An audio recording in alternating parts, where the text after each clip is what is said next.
get some good, some food in you. Step 3, think real hard about what you want to be. Step 4, everybody just do your thing. Wake up, today's gonna be a good day.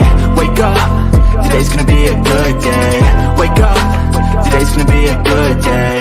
Wake up, today's gonna be a good day. Wake up, today's gonna be a good day. Wake up, today's gonna be a good day.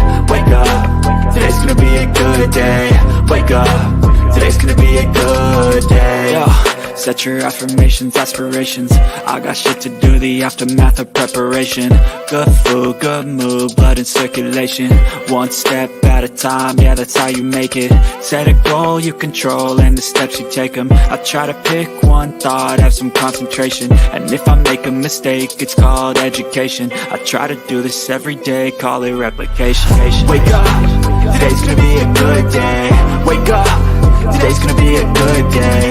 Wake up, today's gonna be a good day. Wake up, today's gonna be a good day. Wake up, today's gonna be a good day. Wake up, today's gonna be a good day. Wake up, today's gonna be a good day. Wake up, today's gonna be a good day. So life ain't easy, yo, I think there's a reason though. Ups and downs, just like every different season, yo. Sometimes I'm high, other times I'm barely breathing, though. I always gotta fight and hide from the demons, yo. Negative thoughts are poison, they rot. Head full of flaws, so here come the clouds. They'll never stop unless I can swap all the bad for the good in my head when I'm lost. Yeah, so I'ma fake it till I make it. Positive thoughts are overtaken, I got patience. One day at a time is how you operate a cadence. A flow, you grow, you show yourself a foundation. Stay away from all the shit that causes temptation. I know that I like to do it cause it's sensation. I live my life in my head like a narration. Don't expect greatness, do my best, man, I'll take it. Wake up, today's gonna be a good day. Wake up, today's gonna be a good day. Wake up, today's gonna be a good day. Wake up, today's gonna be a good day. Wake up, today's gonna be a good day. Wake up, today's gonna be a good day. Wake up, today's gonna be a good day. Wake up, today's gonna be a good day. Wake up, really gon' rise in the sun. Step 2, get some good, some food in you. Step 3, think real hard about what you wanna be. Step 4, everybody just do your thing. Hi, Bullhorn Betty. Thank you for my shirt. Welcome to the Bullhorn Betty Kids Club. Hey guys, Bullhorn Betty here. So there's something going on in my community and I need your help with.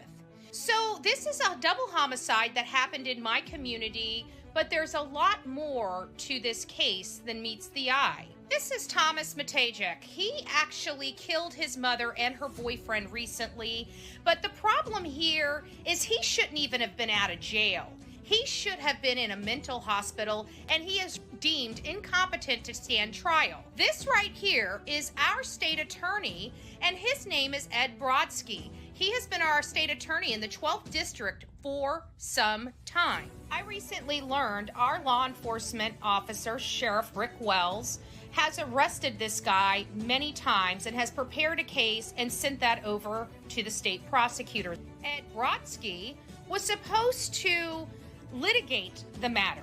However, he ended up taking the felony case, reducing it to a misdemeanor, sending it to a misdemeanor court, and then just a month ago sent this deranged mental patient to a halfway house where he escaped and killed his mother. How can you help Bullhorn Betty? You can help Bullhorn Betty by saying, we will not accept this. This is unacceptable. Our law enforcement does their job and they send it over to the prosecutors just to let them go.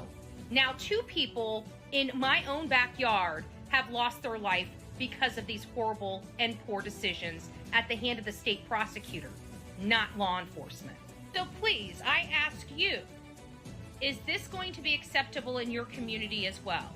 This is how you can help. If this case bothers you, if it disgusts you, if you realize 2 people should not be laying in the morgue right now, please consider giving Ed Brodsky a call and letting him know this is unacceptable from any state prosecutor.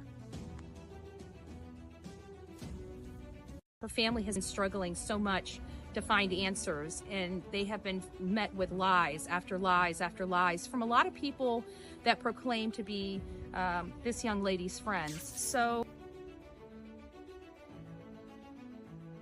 this is Layla Santinello. She has been missing since June 27th, 2023, and she disappeared from Kingsport, Tennessee. Chronicles of Olivia and I went out to Kingsport, Tennessee on several different trips, searching for Layla Santinello or any information leading to her whereabouts. These are my thoughts on this case. Well, I have to be honest with you. I was hoping by now we would have found Layla. So this has been very hard. You know, we want to bring her home. We want to make sure that her family knows what happened to her, I think is really the most important. Her family has been struggling so much to find answers, and they have been met with lies after lies after lies from a lot of people that proclaim to be this young lady's friends. Just like to speak to them just for a moment and just say, if you know something, say something, because her life does matter. For the family members of these people that know what happened to her, it could have been your daughter. It could have been your granddaughter. You need to ask them to stand up and speak up.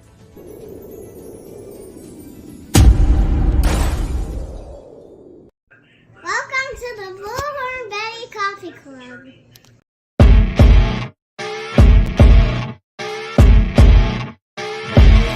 As you wake up in the morning, you want to find the latest, greatest information about criminal cases and have an intuitive conversation about the suspects associated with these cases. Head over to the Bullhorn Betty channel on YouTube.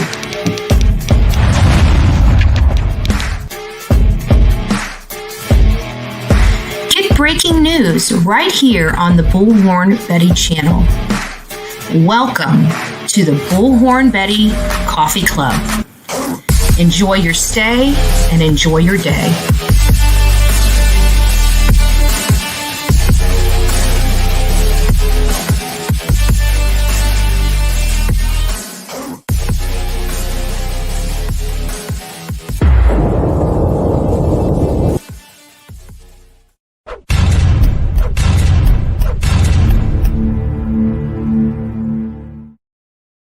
What is up, my beautiful people of YouTube and X? It is a wonderful, wonderful Thursday morning that we are waking up to. I just want to thank everybody that tried to get a hold of me last night. You guys should know it stays off. It doesn't even ring anymore, right? If I'm not on it, it doesn't ring, right? Because of everything that's been going on. So the phone stays off. Anyways, I did get all the messages. I've had a few phone calls this morning going over some details of this case. I just want to say, kudos to all the law enforcement out there that did this case. This has got to be, we don't realize that, we're blocked from a lot of the grotesque of our society. Blocked. We don't have a front row action, and thank God we don't. We see it from afar. Even when we're out there in the field, we're not right there in the middle of the action. We never will be, because that's for law enforcement, and thank God. But we have to understand that these law enforcement agents have to see stuff that is told to us is too triggering for us. It's too much for us as a public to witness and see. Well, these brave men and women have to go out there and see the stuff that we are unable to see. And they have to look at it and analyze the inhumanity of our society, the animalistic side of our society. They got to go out there and they have to look at. They have to see and look at these gunshot wounds. They have to do the autopsies. No, obviously not law enforcement, but you know what I'm saying. These people have to see all of this stuff, the stuff that they say is entirely too much for our eyes and our knowledge. We only get to see it when it goes to trial. And that's only because they are required to show it. If they weren't required to show it, we would not see it. And these people have to look at it. They have to see it. They have to absorb it. They have to shove it down in pits of their bodies where they didn't even know existed to be able to close these cases. And again, for all the men and women from the litany of the alphabet soup of law enforcement. The United States of America, I guarantee the state of Texas and the community of San Antonio just want to say this. Thank you.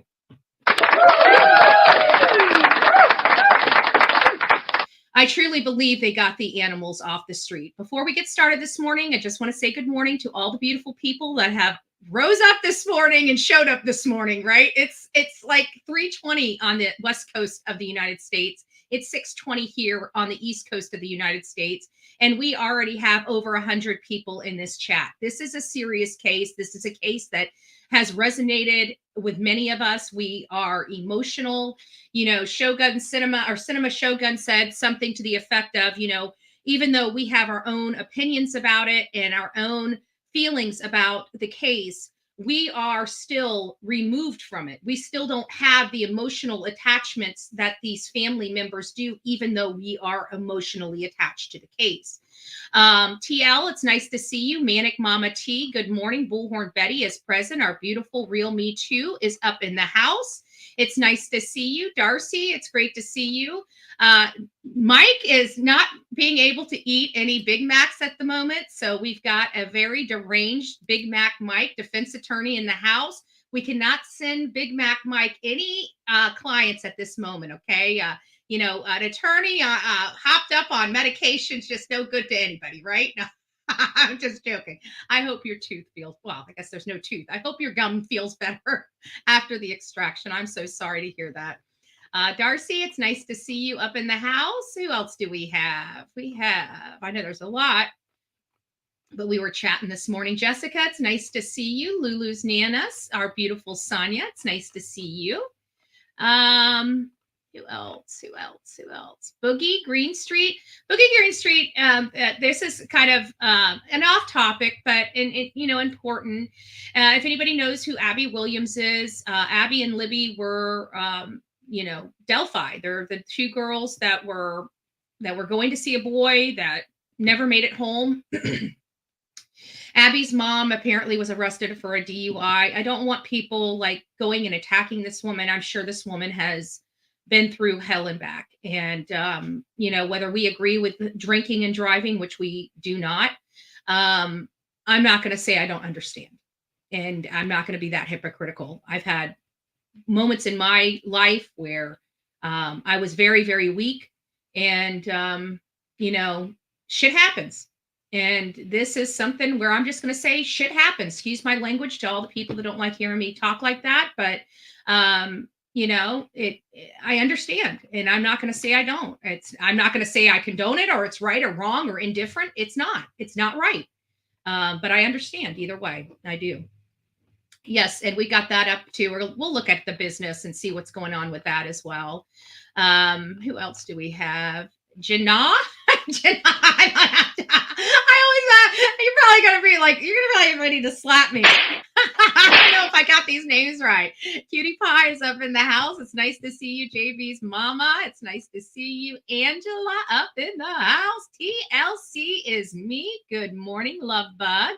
Ashley's World. Van Lady. It's nice to see you. Thank you, by the way. I got that. Thank you. Thank you so much. Melissa Wolf. Positive vibes. A cool gamer, Elsie, it's nice to see you. I think I'm almost to the end. If I happen to gloss over you, Teresa, it's nice to see you. Hopeful. If I happen to gloss over you inadvertently, Encyclopedia, it's nice to see you as well. Bayou Babe. Oh, we got some more down here. Luteens, Skittles, Mama, Alabama Mom, Hopeful. Good morning, everybody. Jules is up in the house. Bayou Babe. Wow, we got a lot.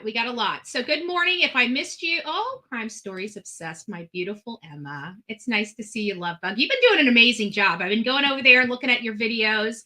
Been keeping it real. I love it. This has been a needle in the haystack, guys. We know that. We didn't know what we were looking at when we first, I think we kind of really got it right the first time, more so than as we started getting more information and staring at the video, we started making up things as we went, right? And that was one of the things that I told you guys, like, the more I watched it, the more it seems like things were starting to appear, Right? It's one of those things. I think we got it more so right. Annalisa, thank God. I'm so thankful that this is not associated with Annalisa and her boyfriend, because I got to tell you, that was, they're too young. The kid that's involved in this is still too young. This, in my opinion, is an example of a father, what a criminal father raising a son looks like. This is what I know. Dude looks like a lady. Yeah. I need to stop. I need to stop. Yes, we did catch the 800-pound man. I have to say, now that I see him, he looked much broader from the video. And it's a learning lesson, right? It's a learning lesson.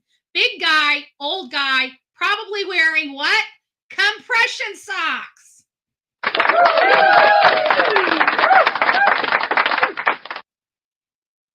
It was an old guy wearing compression socks, guys, okay? Bullhorn Betty got that right. Sumo man.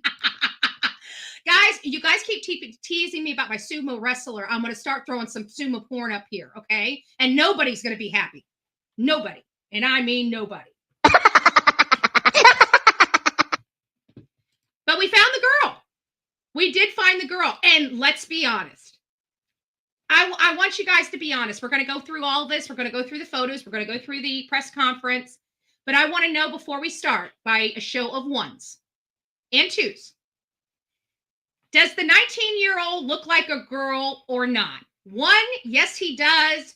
2, no, he looks like a dude. I'll let you guys decide. I'm going to sit here and wait. Hold on. Let's see if we can get my... Nope. I'm going to go over here and get my do. Waiting for my answer, and I don't know where it's at. Full notification. Let's listen to this. Notification. One. Winner, chicken dinner.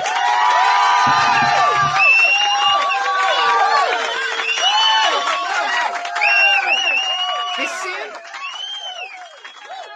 All right, crowd. Calm down. I gotta tell you, as soon as I saw him, Chris, I said, "There's my girl." I gotta be honest with you. There's my girl. Oh, and Chris, keep the hair. I hear the boys in jail like the female look. Okay, so you got the right look for where you're going. Okay, you got the right look, and let me tell you, I don't say this often because I don't condone crime.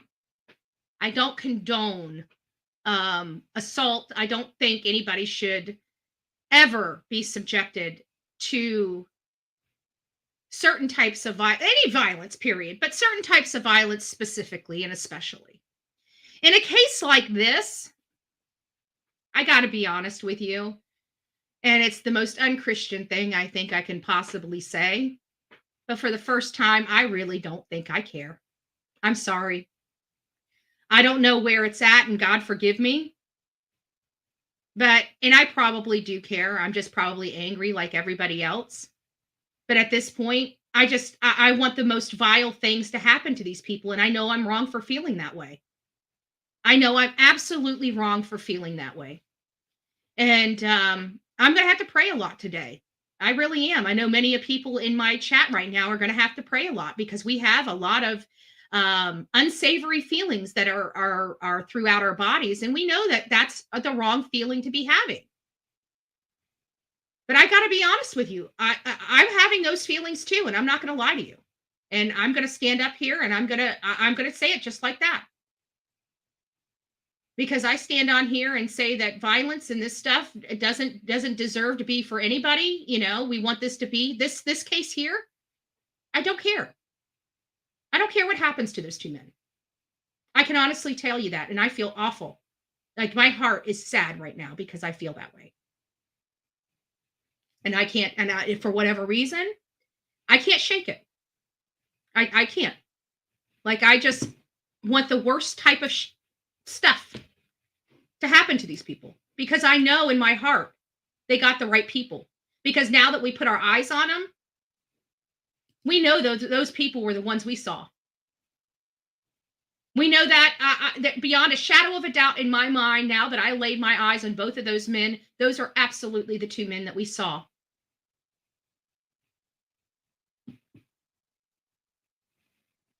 What do you mean? Give me a break. We're not even talking about these issues, George. I don't know what you are talking about. But I can tell you, if you come here and start saying this stuff, you can just leave. Nobody needs your ass here. Nobody really gives a damn about your opinion if you're insulting my audience. Because I can tell you, we are the most accepting and kindest people here, whether you want to believe it or not. And if you don't like what's going on here, this is what I'm going to tell you. Exit right, leave my chat, and never come back. Because over here, it's quality over quantity.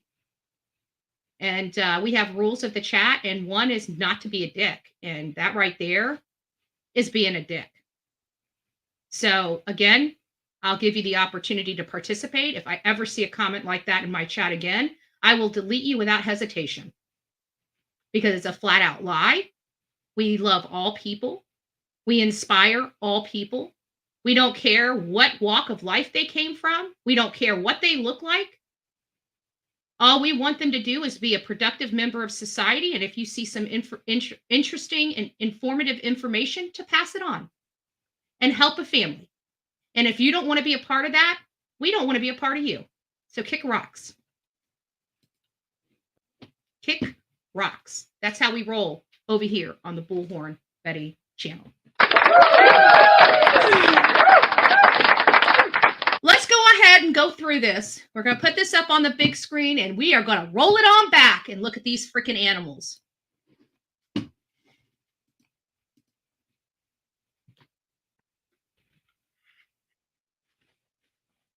There we are.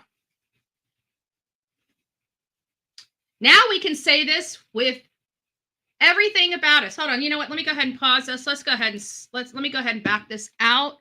Sorry if I'm getting close to the microphone. There we go. Let's load this up. Let's get this a little bit bigger so we can see. There we go. Now we can go. All right. There we go.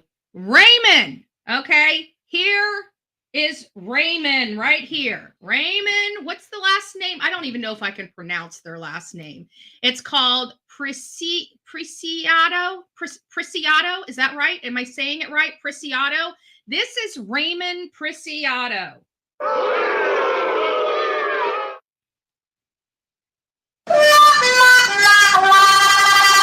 Ramon. They say his name is pronounced Ramon Preciado. Ramon. Oh, Cranky Pants is up in the house. PJ's World. Our beautiful PJ. We are starstruck. I Need the Pimp just came into the room sound. Oh, here we go. Here we go. Here you go. Here, let me go with you. I can't let you pimp it out by yourself, you know, PJ. Hold on. Let's try this again. Come on. Walk on in with me here, girl. Come on. Oh, yeah. There you go, girlfriend. There you go. There you go. So there is, again, that is Ramon. Okay, let's keep going. Let's keep going. Talking to his son, Chris. His little girl, Chris. His little girl boy, Chris.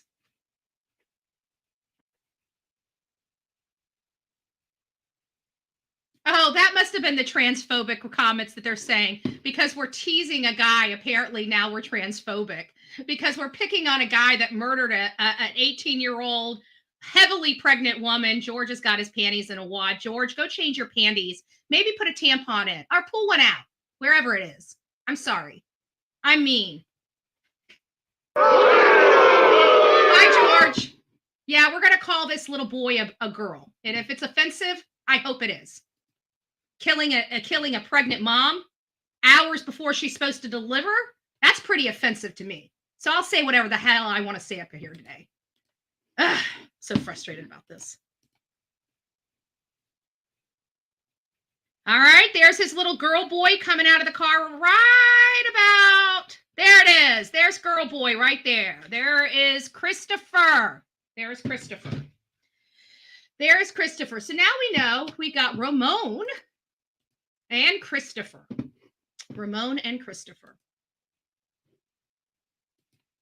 I don't even know how the heck I'm going to plan on doing this one. I just want to, you guys are just going to hear the cheers. Okay. So if the cheers are a little too loud for you guys, you might want to turn your volume out, because I'm just going to be hitting this clap button the whole entire time that we're watching them walk down the aisle. So if you need to go ahead and mute, this is your 2-second warning.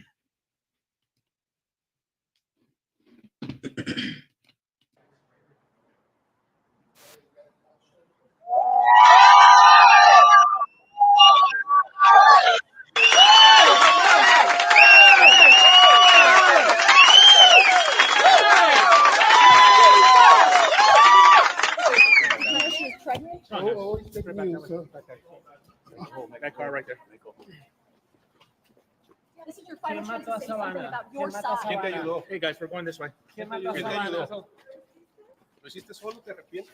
There's your compression socks right there. Back up, guys. Back up. I'm not. I'm moving you this way. No, not you. Any messages for the family? You sorry?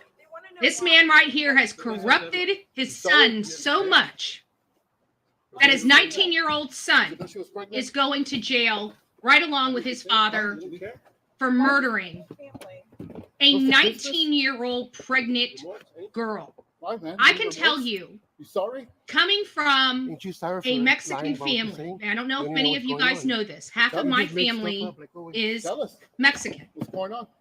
I have a whole wing of my family, and I can tell you one of the biggest things about Mexican family is family itself. A lot of people don't know that. They are ultra proud of having children. They are ultra proud of their women. They are ultra proud of their family, their heritage, their traditions. And to hear this, somebody taking out a woman that was pregnant, is one of the most disrespectful. I mean, like killing somebody is obviously immoral on every level, as us as human beings know. But the one thing I can tell you is the family orientation. There's your girl. Let's go back to the girl. Hey, girlfriend. Hey, girlfriend, how you doing? You're going to make a lot of men really happy.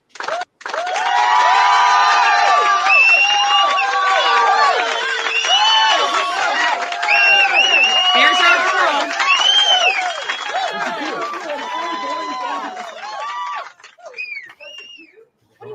That was the girl I saw. Family. The hair, brown hair in a ponytail. There it is. Nothing to say. An unborn child.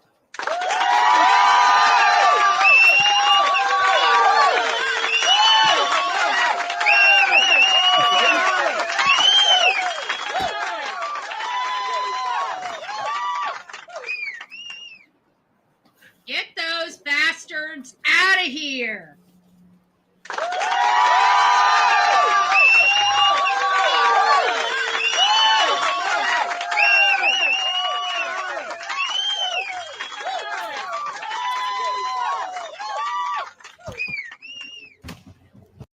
Guys, here we're going to go on ahead and get into this press conference.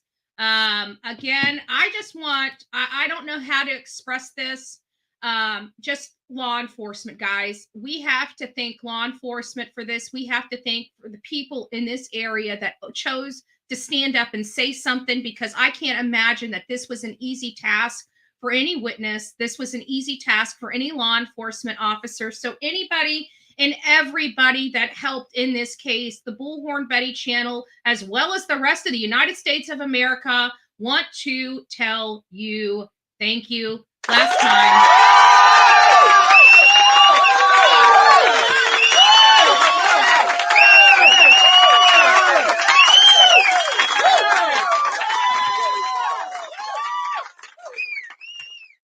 I gotta tell you, I love law enforcement officers. I love law enforcement. I back the blue no matter what. What I cannot stand is an officer being corrupt or doing shenanigans.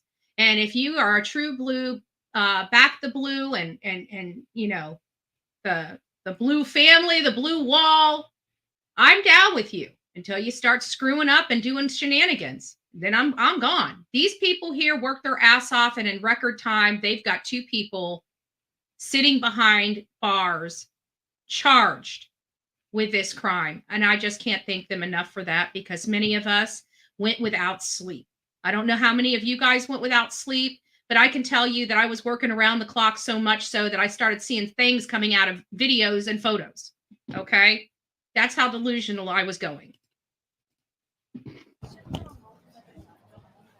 I'm just going to turn this over to this press conference. We're going to be getting started very, very soon with this. As they set up, let me see if I can go ahead and, I think I might just have one already ready. Oh, here it is. Okay.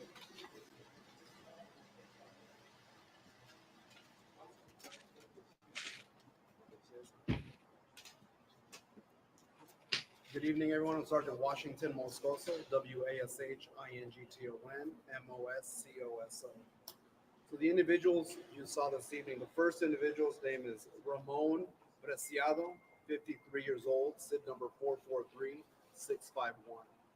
The second individual was Christopher Preciado, 19 years old, SID number 1191061. So the 2 individuals we just walked out today, again, it's a father and son. The first individual is the father, the second individual is the son. They're going to be charged. The son's going to be charged this evening with capital murder, and the father's going to be charged with abuse of the corpse. Okay, so now we have some more information. It was the 19-year-old son that chose to whack this kid. I will tell you, no matter how we look at this, that father corrupted that son. No matter how you look at this. And I'm going to go through that. You're probably going to say, parents can't control their kids. Okay. Okay, let's get there. This is why you do not help your children. If they make mistakes, you protect yourself and you do everything to protect your child. You are no good. No good sitting in the cell next to your child. This father deserves to sit next to his child, and we're going to go over why I believe that. We do expect more charges to be pending. So we're going to go into the whole thing. We all know what kind of led us to where we are today. I will say that when we recover, or when the bodies were discovered on Danny Cave, obviously the investigation began. SAPD detectives made that location and started collecting evidence. One of the key pieces of evidence that we did collect at the scene was Savanah's cell phone. And so that was handed over to our technology team, who was able to download some information on there. With the assistance of the U.S. Secret Service, we were able to get enough information, and so that information was given to our detectives today. With that information, the detectives were able to find a possible location of where the suspect vehicle that was released on that surveillance camera, the surveillance video, possible location where that suspect vehicle might be. They made that location, and sure enough, the vehicle was there. They did a little bit of surveillance on the video, or on the vehicle, and then were able to determine which house it belonged to. They went up, knocked on the door. The first gentleman, the first individual, the father answered the door. He knew why the police were there. He knew why the police were there. We're going to go back through this entire press conference, and we're going to break it down. Was cooperated fully with the investigation. We're right here to headquarters, and our detectives were able to start interviewing both the son and the father. Again, they were both at the home. They were both brought down here, and the interrogations began. Through interrogating the individuals, our detectives had enough. Based on what they said, there was enough information there to get a warrant signed by a judge tonight, again, to charge Christopher with capital murder, and Ramon with abuse of a corpse. Again, there will be. I can officially now say that I believe that this was a sloppy crime. Here's why. What idiot's going to leave? And not only that, but this idiot should have been watching social media, because I specifically told them, and I know that many other creators probably brought this up as well. Hello, you can track cell phones even when they're off. I did it. Turn by turn locations, cell phone completely in the off position, and our Find My Phone app tracked the location each and every turn, each and every movement. These phones are tracked whether they're turned on or turned off. So what idiot would keep a phone? iPhones are the worst thing. If you're a thief, stay away from iPhones. If you're a murderer, don't take an iPhone with you. Okay, I don't know if all the other phones are like that. I possess an iPhone at this point. Abuse of a corpse. Makes you wonder what he did.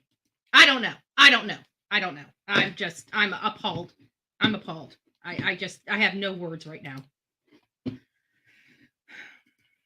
Be more charges pending. This is what we have right now. I'll answer any questions. Due to the capital murder for the son and then abuse of the corpse charge to the dad, does that mean that you guys believe the son killed them and then the dad helped hide the bodies? Yes. So that's what they're saying. Son did it. Father helped hide the body. Somebody just said that there's TikTok. Somebody, let me show you guys not looking at a dead screen. You guys can look at my face. All right, give me just a second. Let me find the message. You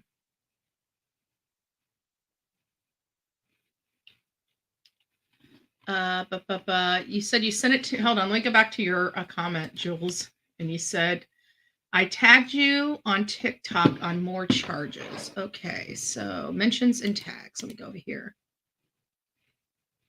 Okay, here we go. This looks like it. I think this is you. This is the one that came in the, was it in the last hour or the last 6 hours? Because I've only got one person tagged me. Let's see what this is.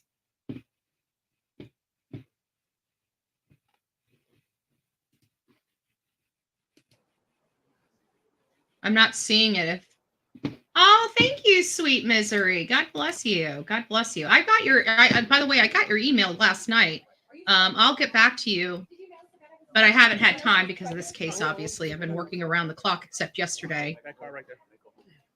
All right, so that's I don't know. If you tag me, I don't know where you tagged me at. I can't find you unless it's followers, comments. Let me see comments. Maybe you tagged me in comments. I can't find it.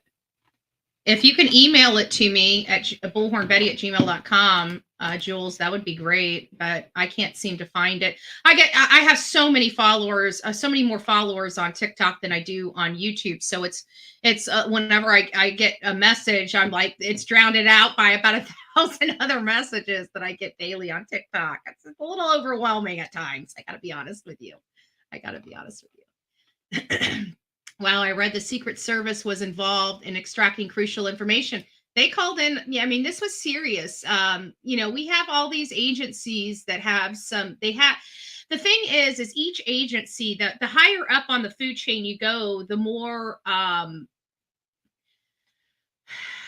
resources you have at your disposal without permission. Okay. Like when you start getting into they're allowed to do more than say the local government without subpoenas, warrants, and stuff like that. They have different systems. It's just that's why you have to pull these resources. It just makes your job easier if they're willing to help you. And it meets their threshold to get involved, then they will. And this is one where the Secret Service, again, one of the top law enforcement agencies in our country. So top brass that they're secret. Right? I know that I'm just being facetious, but still, I tagged you more charges. Okay, so we'll have to look at this charges. Maybe they'll have something out before we wrap up this segment.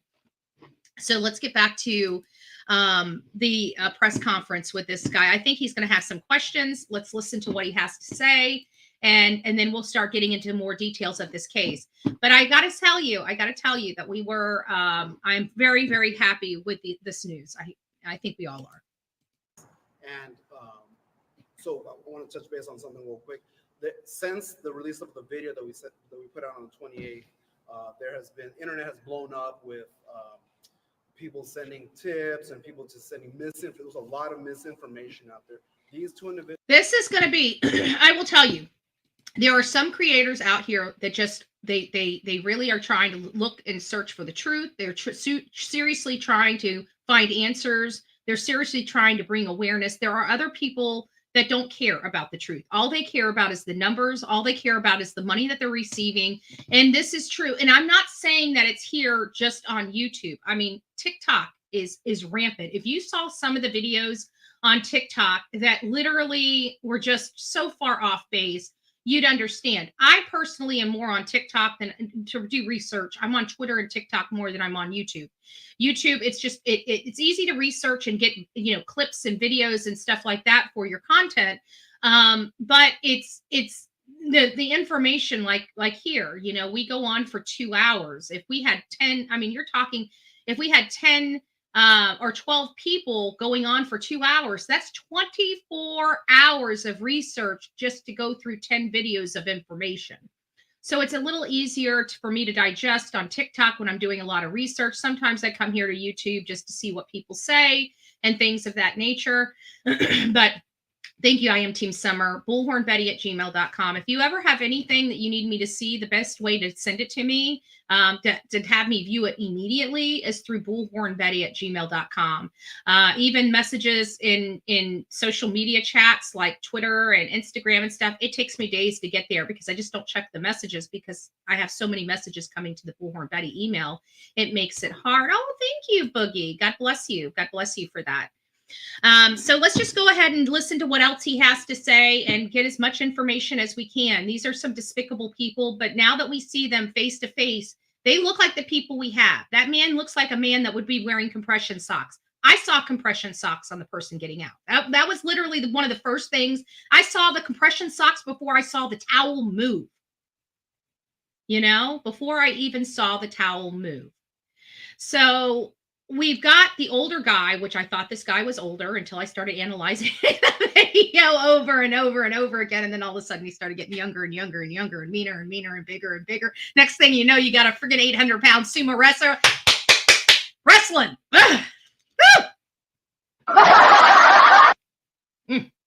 Don't send me sumo wrestlers, okay? I'm gonna have PTSD from this case and sumo wrestlers. I have to be honest with you. Sumo wrestlers with compression socks. Yeah. But let's get back to this. I'm making light commentary, but it's sad. Let me just back this up. The release of the video that we put out on the 28th, internet has blown up with people sending tips and people just sending misinformation. There's a lot of misinformation out there. These two individuals are the only suspects that we were looking for. They were arrested. There were many names being thrown around on the internet. Those people had nothing to do with this. We vetted them and everything. They didn't have anything to do with it. But see, in all fairness, if you vetted them and you cleared them and people were spreading misinformation, wouldn't it have been your responsibility to send out a press release? I mean, you could have done that. I mean, there is that, right? There is that. I mean, it's not just all social media's fault, dude. Just throwing that out there. These murderers. So the individual, again, Christopher, we believe committed the murders of Matthew and Savanah, and then Ramon helped. You didn't say why?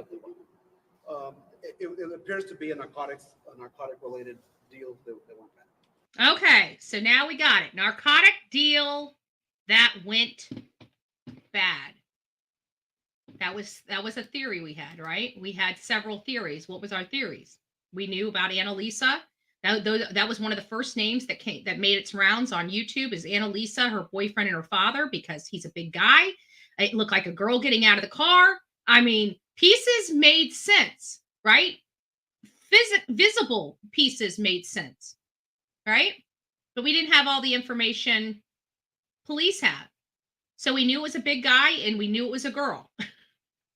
I'm laughing because the girl comment now, now that we see the guy, dude looks like a lady guy. And yes, I'm being offensive. I'm not transphobic by any stretch of the imagination, but you know what? I do say things on my channel when I want to insult somebody, right? When I want to insult somebody and I want to be mean to somebody, I say insulting comments. Like dude looks like a girl, like dude looks like a lady, okay? It's my passive aggressiveness, okay? That's my passive aggressiveness that's being displayed here. Dude looks like a lady, okay? And I'm going to say that because I was adamant and it pissed me off, and I'm so thankful it wasn't a female in that car. I got to tell you, if we saw his daughter walking down that aisle or out of that jail, I would have been just enraged, more enraged than I am now. More enraged than I am now. Do we know the connection between his father and son and Matthew and Savanah, or the connection to the apartment complex? So there's no apparent connection to the apartment complex. It's just a place where they went to go dump, dispose, or hide the vehicle with the bodies in it. And it appears that it was a drug deal. So there was like a drug connection to the suspect and the two. He was re-upping. Where did the 19-year-old boy get the drugs from? Daddy? Mommy and daddy? Because let's face it, this 19-year-old doesn't have the rap sheet that his mommy and daddy, or his daddy. I don't know about his mommy. I'll look into her too. We need to start looking into her too. Daddy's got a rap sheet. When you say abuse of a corpse, can you talk about that a little bit? Was there any mutilation, or is that? It's just when you hiding the body, moving the body after discovering that and all that kind of stuff. Yeah.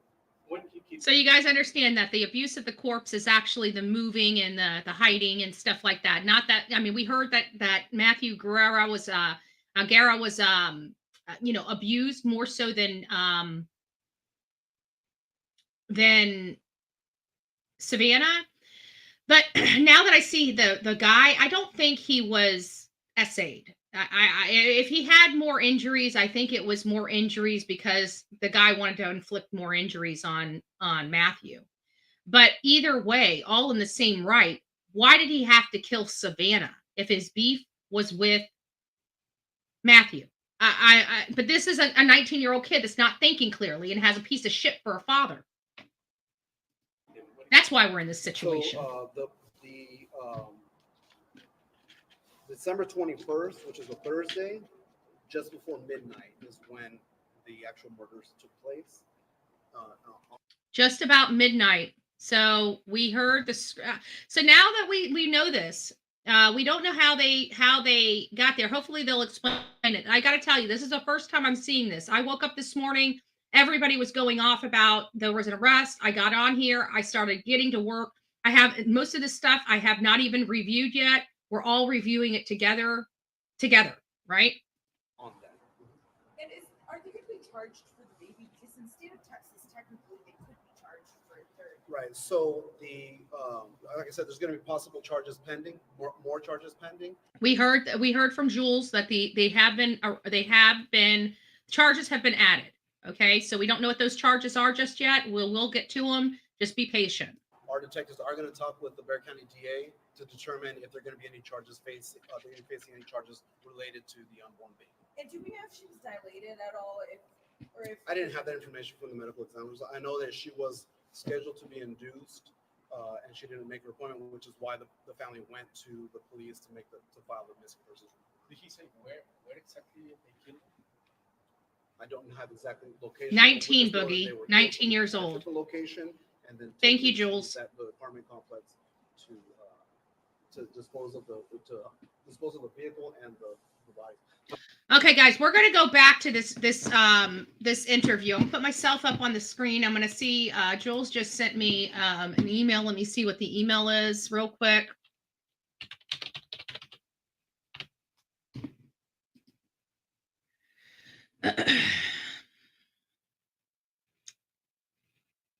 Okay. Why am I not getting anything from you? This is like weird. Let me see if it's in. Unless it's coming in a little late. Let me just check spam and see if I got it in spam. This is really super weird. You're not coming in on any of my stuff. Let me just refresh. Jules? I don't know. It's not coming in. I don't know. Oh, DA to make charges. Let me see if there's any upgraded charges. Let me just do a Google search. Upgraded charges for, what are their names? Asile. Father and son murdered, connection with the death. Let's see here. Watch, I'm spammed. Yeah, I checked my spam folder too. I didn't see you in there either. Maybe it's just taking a little bit to get here. I don't know. Let me see if I can. I'll go back to TikTok and see if I can. Let me just put their name in. Why isn't it letting me do anything? Something's going on. My computer's been acting funky, and I don't know what it is. And it's been doing this for some time now. I think it's just too much. I got too much stuff hooked to it. Update finally. That's 6 hours ago. I'm sorry. The boy still looks like a girl to me. I mean, we got close-up faces, and we'll go back to the thing. But I mean, that looks. I'm sorry. That right there. This right. You can't even see my cursor. That looks like a female. I mean, if you were walking down the street, honestly, I don't know if you would automatically assume that that's a guy, you know? And there you have it. I don't know. I don't know one way or another, but I can't. Let me just go back over here. Sorry about that. I'll have to pull this back up. Let me go back to my emails and see if it came in yet. Sometimes there's lag, you know. Testing you. Aileen, I got your email. I just didn't get hers. Aileen's email came in. Let me go back to spam. You're not even in my spam folder. Social, maybe? Let's see if you're under social. Let's see if this is. Sent you a message. That's on Messenger. I don't know. All right, so I'm trying to find it. We'll still find it. So let me go ahead and pull this up here and get my screen back up so I can share with all of you. And then when we find it, we'll post it. We'll have time to look for it. So don't worry about that. So let me go ahead and put this back up here. We're going to read this together. Okay. Here is the father and son. Let me move my coffees out of the way. Let's see what this has to say. I think this is the same thing that we've already seen. I'm pretty confident. Let me go ahead and pause this. I'm confident that it's the same thing that we've already seen. It's with them walking out of the jail. It says father and son were arrested Wednesday in connection with the deaths of Savanah Soto and her boyfriend Matthew Guerra late last month, according to the San Antonio police. Christopher, my headphone phonics is a little broken, so Preciado. Exit page. There we go. Preciado, and I think this is just about to end the page. Let me move this over so I can get this page back. It's ending my page. Give me just a second. All right. Okay, now we're back. There we go.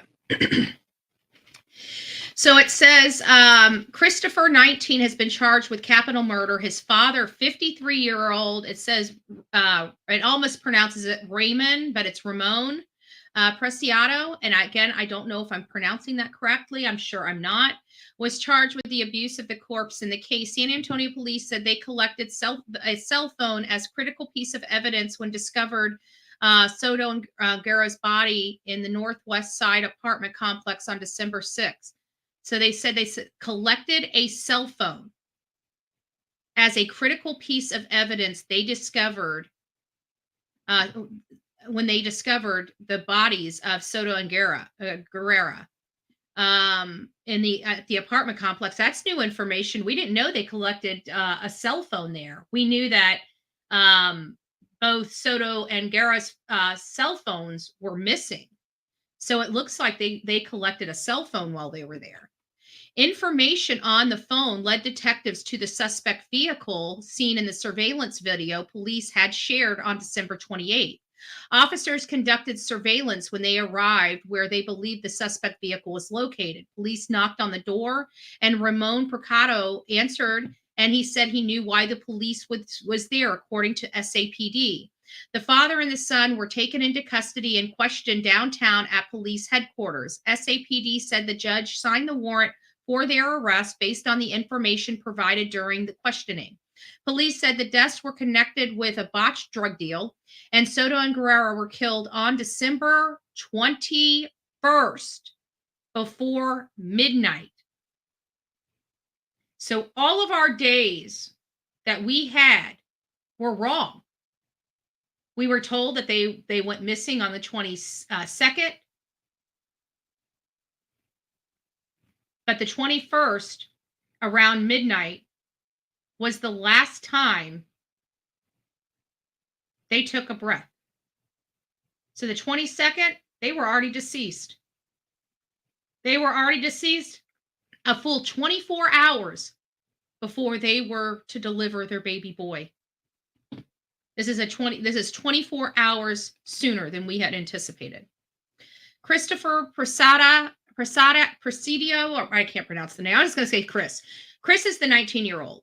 Is allegedly the sole killer in the case, according to the police. SAPD said his father helped hide the bodies. There is no connection to where the bodies were found. On December 26th, police said they were dumped there after they were killed at a different location. SAPD said the department would be working with Bexar County District Attorney's Office to determine any further charges since Soto was pregnant and about to give birth at the time of her death. I personally think that Fabian is a human being. Okay. Some other people may disagree with me, but for me, I think any child that if outside of the womb can survive is a living being. Okay. I believe in me. My personal belief is that a baby is a baby at conception. Excuse me, at conception. That's just me personally. I know other people, and I respect everybody's opinion on the matter. But this is a baby to me. This is a living, breathing being, human being to me. Okay. And this is one that the mom wanted to keep. This is one where the mom brought to full term. This was one where the mom couldn't wait to see her baby. Therefore, that child is a human being. Therefore, that child is a child to that mother. And I think that makes a difference. Okay. I think that makes a big difference. That is a human being. And I truly believe it would be immoral at this moment for me. And I'm going to use that a lot because this is such an immoral case that I can't express in words how I truly feel about this because it scares me how I truly feel. I have to be honest with you when it comes to Savanah and that unborn baby. But in my opinion, when a mom wants her child, that should be the crux of it. Whether my personal beliefs about the whole system and all that or not, that's not for me. That's not for my decision for somebody else, right? That's my decision for me, not for somebody else.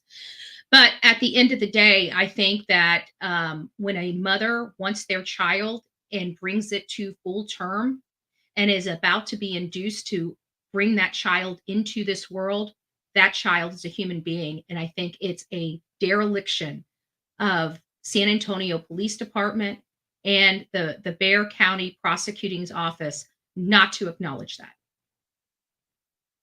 If they do not acknowledge this child as a baby, it's going to be so hurtful to me. It's going to be so hurtful to many across this country.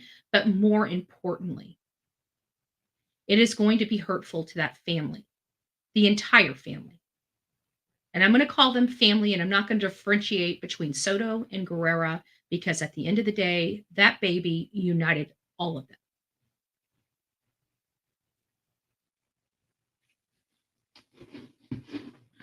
This is difficult. I've got to be honest with you. This is one of the most difficult cases that outside of Quentin Simon, and Quentin Simon, that I had a personal connection with as well, but I was there boots on the ground.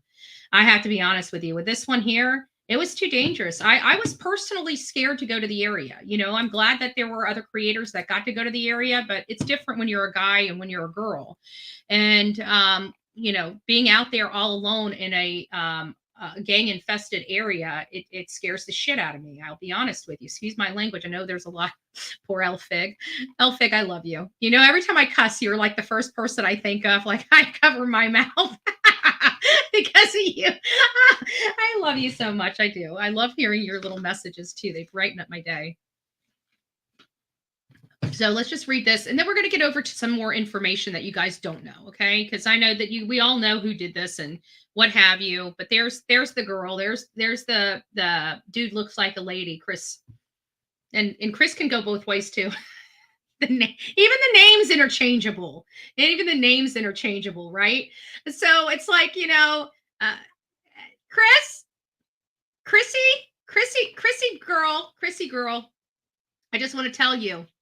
Like it's very hard for me to say this. I got to be honest with you. It's hard. I don't even feel like a Christian this morning. I'm so angry, and I've got to pray because this anger is not good. I got to tell you, this anger is not good, and it's going to take. I don't like feeling like this. I will be honest with you, and I don't think anybody across social media has ever heard me say that because I am that angry with this case. You want to talk about a woman that's enraged? I'm an enraged woman this morning. You wouldn't think it. But I can promise you, I am an enraged woman. Last week, Soto and her boyfriend were found dead. Muscascos said police, Soto's cell phone collected at the scene. Said Soto's cell phone collected at the scene was a critical piece of information for the officers. I think we're misunderstanding what they're saying. Detectives were able to use her cell phone to find the possible. Okay, so they're saying the phone was in the truck or in their vehicle. Is that what it?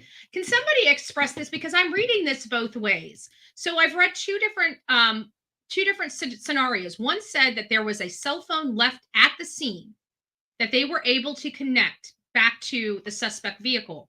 Then when you read it like this, it says collected at the scene was a critical piece of information for the officers. Detectives were able to use her cell phone to find the possible location of the suspect's vehicle.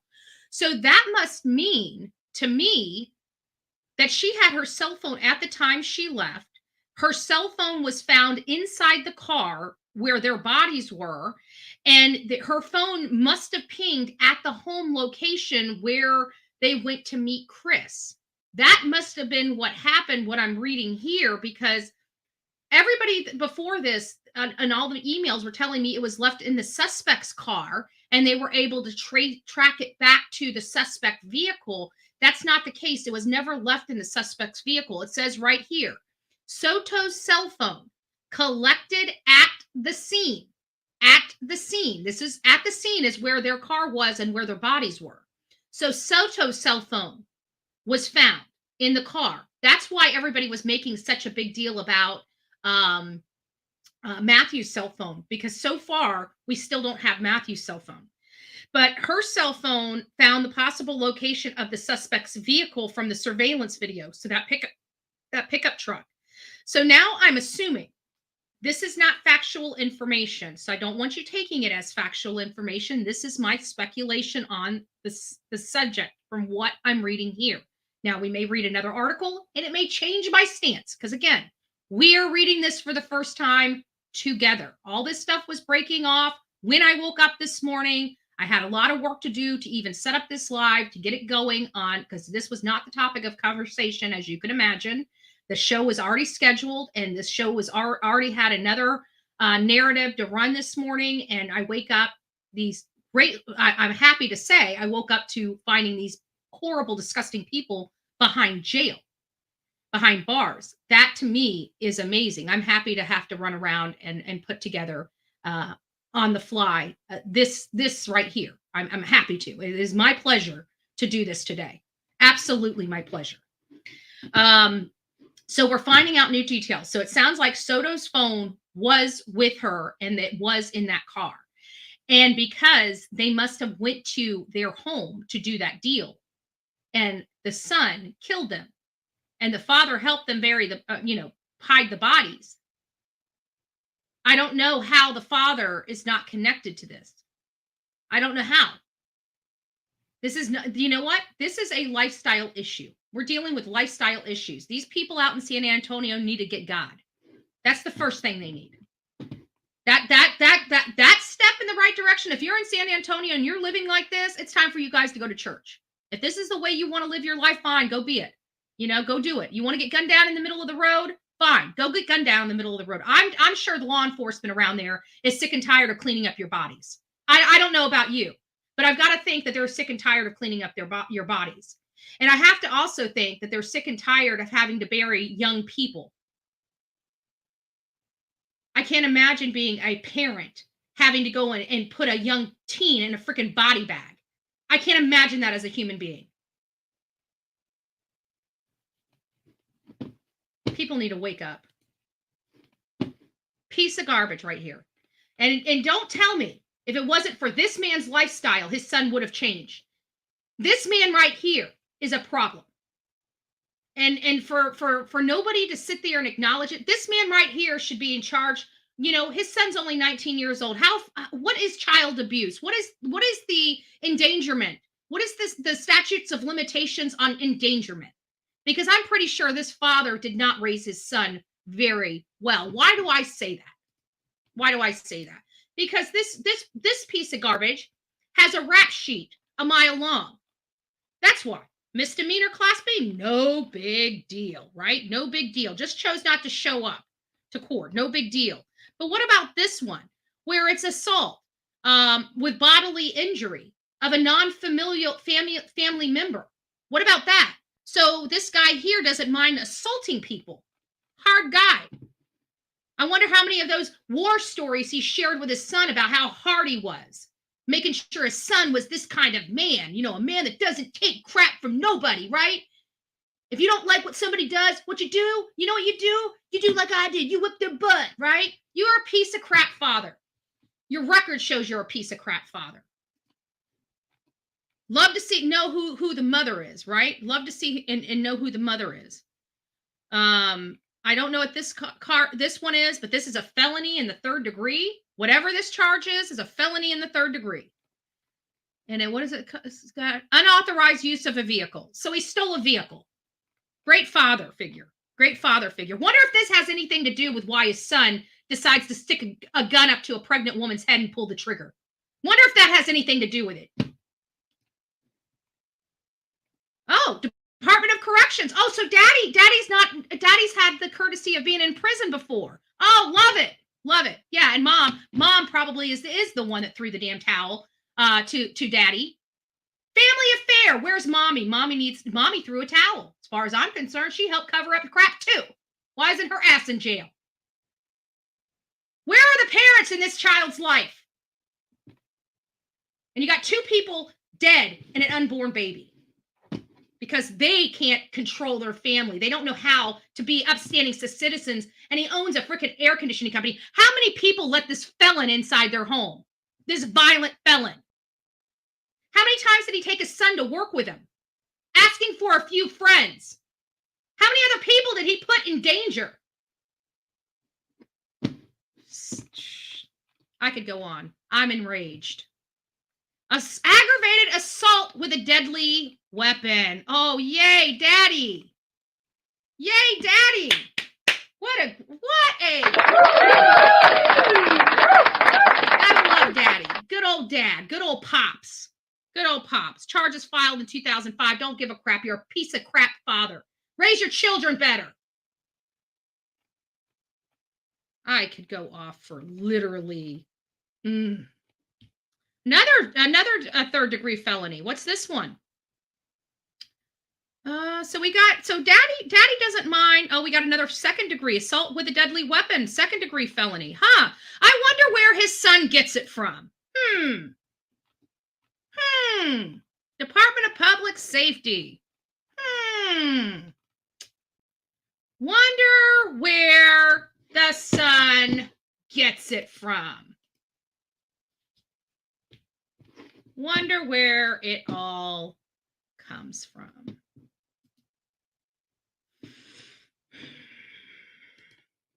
I can tell you, Bullhorn Betty is enraged. Okay, you guys want to know what I look like when I'm enraged? This is what I look like when I'm enraged, not what you think, right? All those, oh, Betty's raging. You guys have never seen me rage. I can tell you, when I get eyes like this, these eyes, I'm raging. You bet your ass I'm raging. I rage much different than other people. I don't throw things. I don't get violent. I get angry. And sometimes when I get angry so much that my voice gets really small. It gets really quiet. It's when I'm loud, you know I'm alive. It's when I get quiet, you better watch your ass. And I got to tell you, I'm angry. Beyond angry. I almost want to, if I was a dude right now, I would almost do my best to go to jail. Just to see them. Not to beat them up, not to cause harm to them, you know. Really, to take my bullhorn and shove it where the sun don't shine. I want to make sure when they cough or sneeze, batteries are coming out of their nose and mouth. That's what I want. That's what I want. So let's go over some information. This is just stuff that I found. I thought you might be interested in it. You guys know how I roll. I always dig. I always try to find out what's going on. So here we go. They've got him in. Ramon, 53. You know what? His name's Junior. You know what? I wish I would have said this yesterday because I was going to say, I believe that this guy's name is either Junior, Slim, or Tiny. Those were my three names for the big guy. And now I see that he is actually a Ramon Jr.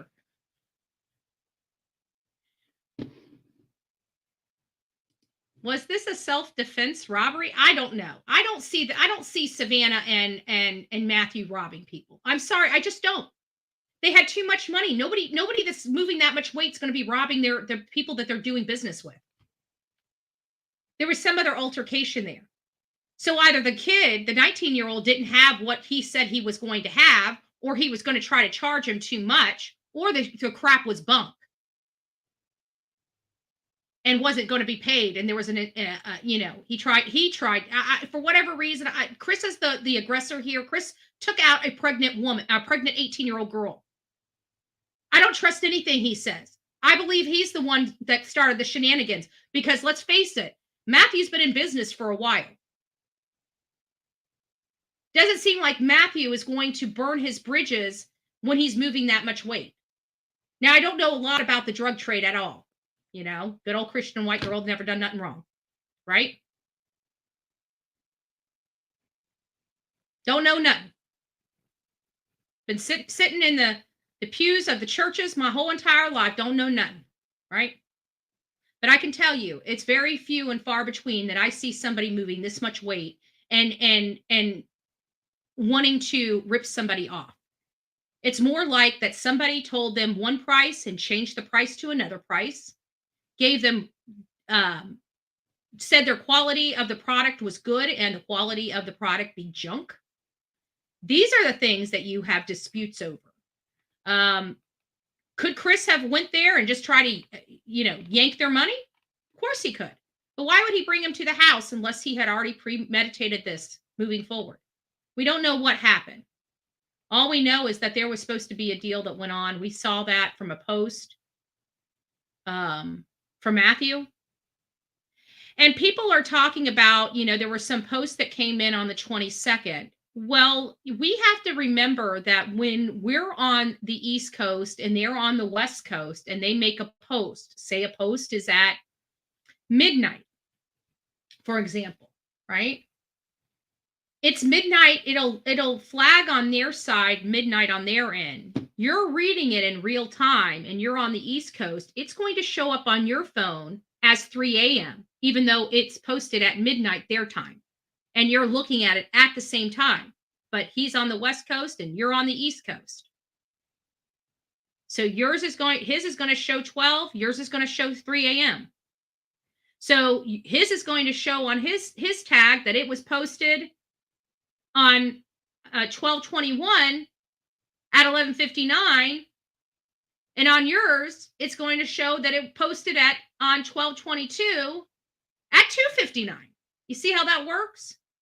So you got to be cognizant of the time differences. We checked it out. I can't remember what case it was. I think it was,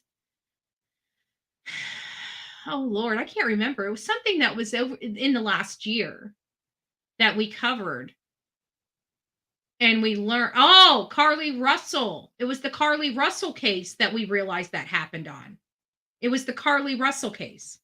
And that's when we realized that what we're seeing, they may have two different dates and times on them because of the timing when they posted on their time zone and when it's posted in the other time. I don't know. I hope you guys understand what I'm trying to say. I don't want to confuse you. I always shop the cops allowed reporters. So because they do that. That's a perp walk. Think about it. They didn't even have to give us that. They do. Trust me. When you're out there, they allow the news crews. Law enforcement allows the news crews to do their job. When you're out there and you're in a big pool of news reporters, the cops are very. A lot of people don't realize they'll give you updates. They'll tell you he's going to be. They give you. They break it down for you. Before that person ever walks out of that building, those law enforcement knows exactly how he's going to walk out, exactly where he's going to go, who's going to be taking him. And so they tell the news crews out there, look, he's going to be walking out here. What we need you to do is we know you're going to want to crowd in, but we need you guys to stay. They give you all this instruction before they ever walk them out. That's why the officer was there. They knew that they were going to be crowded. And so the officer had his arm out there and he's like, okay, we're just walking this way. You heard the officer. He wasn't guiding that prisoner. He was guiding the news crews, letting them know we're walking this way, letting them know we're walking. So they would politely get out of his way so he doesn't have to push or get law enforcement to move them back. In cases like this where they found their guy, trust me, law enforcement wants that front and center, and they want that on the front page of the newspaper and social media. They do not have a problem doing that type of perp walk. They are proud of their work when they get that kind of perp walk. Trust me, those officers deserve a pat on the back. They deserve a pat on the back. Trust me, that walk there was just as much for the family as it was for law enforcement, as it was for the public. They did their job. They got their guy.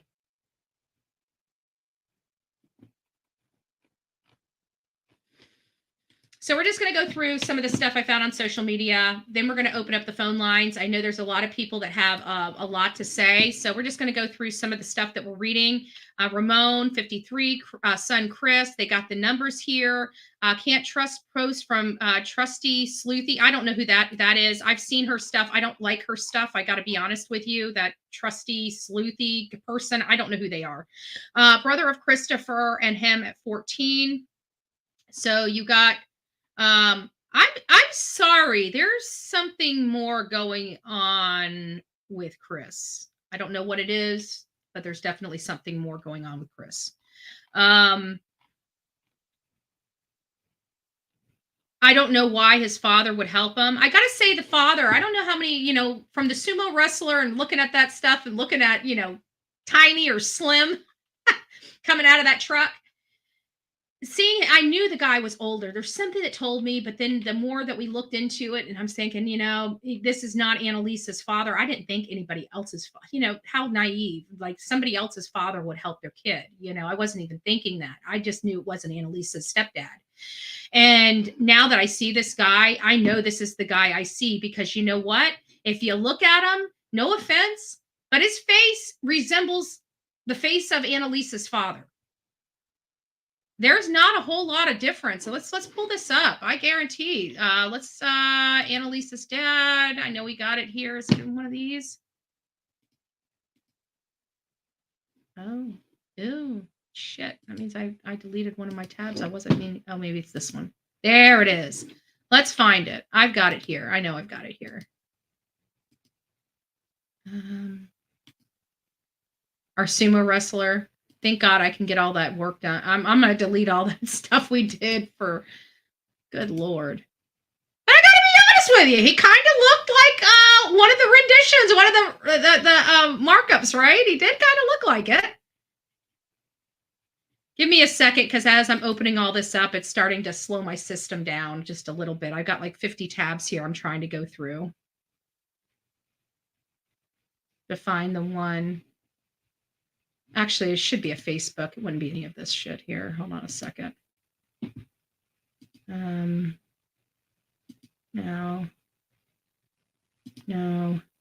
There it is. Okay. There we go. I'm not sure. I mean, to be honest with you, let me see if I can do this right. I don't know if I can do this because actually, let me move this up to this tab, this packet of paperwork here. Hold on a second. Let me move this down so it can stop lagging my system out. All right. So here we go. Let me see if I can find the guy now. All right. Let's see. Let me see. I mean, maybe not perfectly, but I mean, it really could.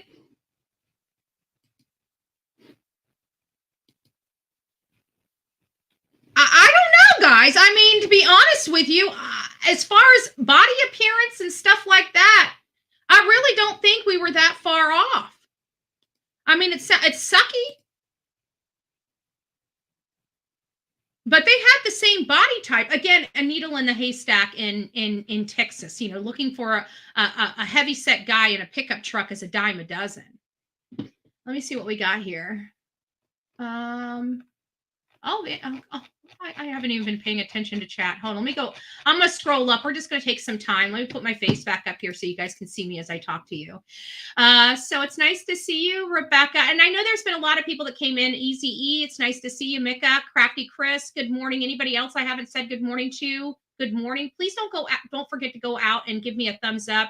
It really does help get this channel out there. This is a newer channel. We have an older channel that's jammed up right now, but this is our newer channel. So we need to kind of get watch time and stuff like that up. And we are providing a lot of information here. And this has been a lot of work coming up. So if you guys found something interesting out here, please consider giving me a thumbs up. It really does help the algorithm, and it also helps get me out there. If you found something, clip it, share it amongst the people, help get this story out there and expose these animals. I think they will throw the book at him. That 19-year-old boy's done. I think he's going to get the DP. This was heinous. And then to find out it was over something as stupid as drugs, he's done. He's cooked. And if he's not cooked, then I'm going to be out there protesting with a bunch of other people. Because this is one that's eligible for the DP. And anything short of her family saying that they want to do forgiveness and let him do life in prison, unless it comes out of that family's mouth, and specifically Savanah Soto's family's mouth, if he's not eligible for DP, I'm going to be out in front of that state attorney's office protesting with a bullhorn, a whole bunch of sign, and a whole bunch of people. And if people have a problem with it, I don't give a shit. Kiss my white breaded ass. That's the way I look at it. Morning all, prayers for the family and community. I pray that they are able to find peace and have someone to hold accountable. They're holding these people accountable, but I'm sorry. I still think, I think they're being too kind to the father. I think they're being entirely too kind to the father, because if it wasn't for this father and his way of life, his son would not have done this. Period. I don't believe it. His father was the problem, and he taught his problems to his son. That's what I believe happened. Because a father that has, why is this, how is it, I'll go into that another day. I'm too hot under the collar. He has a week overdue. He was a week overdue. So yeah, he was fully developed. Yeah, absolutely. If he was outside of that womb, he could breathe on his own. He could function on his own. That is a living human being. Quite frankly, 3 months before this moment, That child could have been born and breathed on its own. Might needed a little help, premature, NICU, but that child could survive outside of that womb.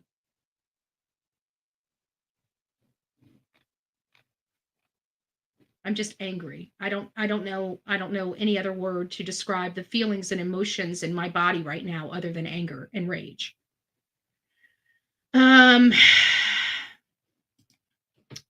Me too.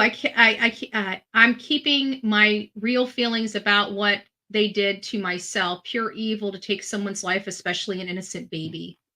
Absolutely. I think we all because for me, I know I'm so emotionally charged with this. I've got to dot my I's and cross my T's with this, because I tell you, I go on a soapbox today, I might not get off of it. I will. There will be enough content to fill up the hate channels for the next year if I go on this soapbox. What gets me, the father said to the media, fake news. I know, it just makes you wanna.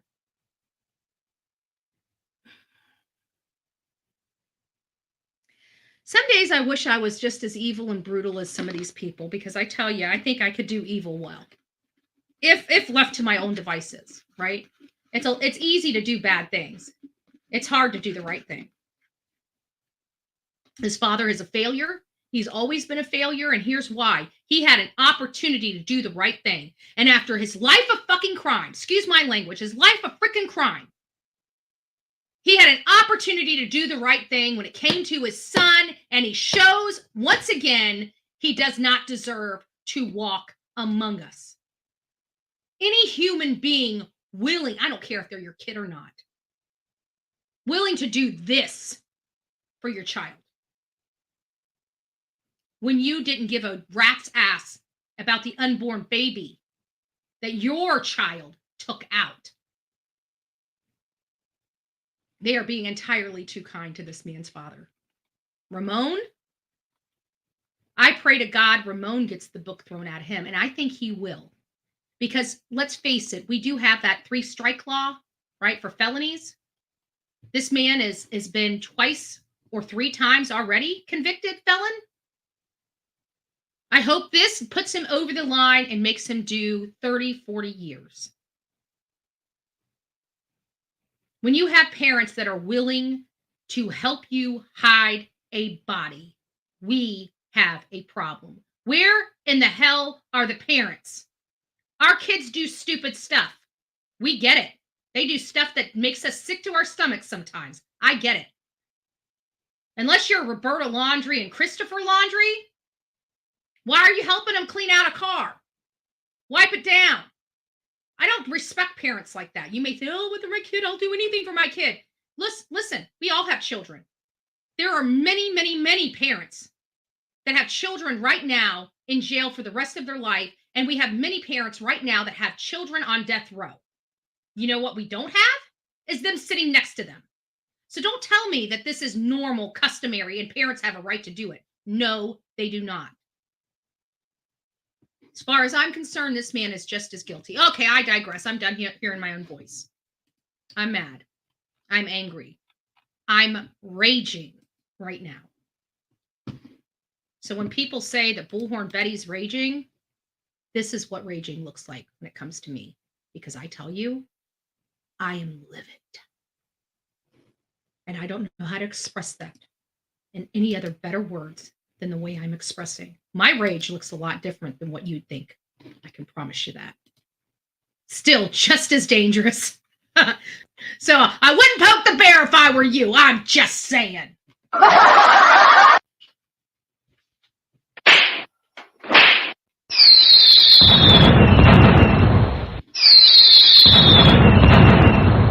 All right, the phones are open. I know a lot of people have a lot of things that they want to contribute.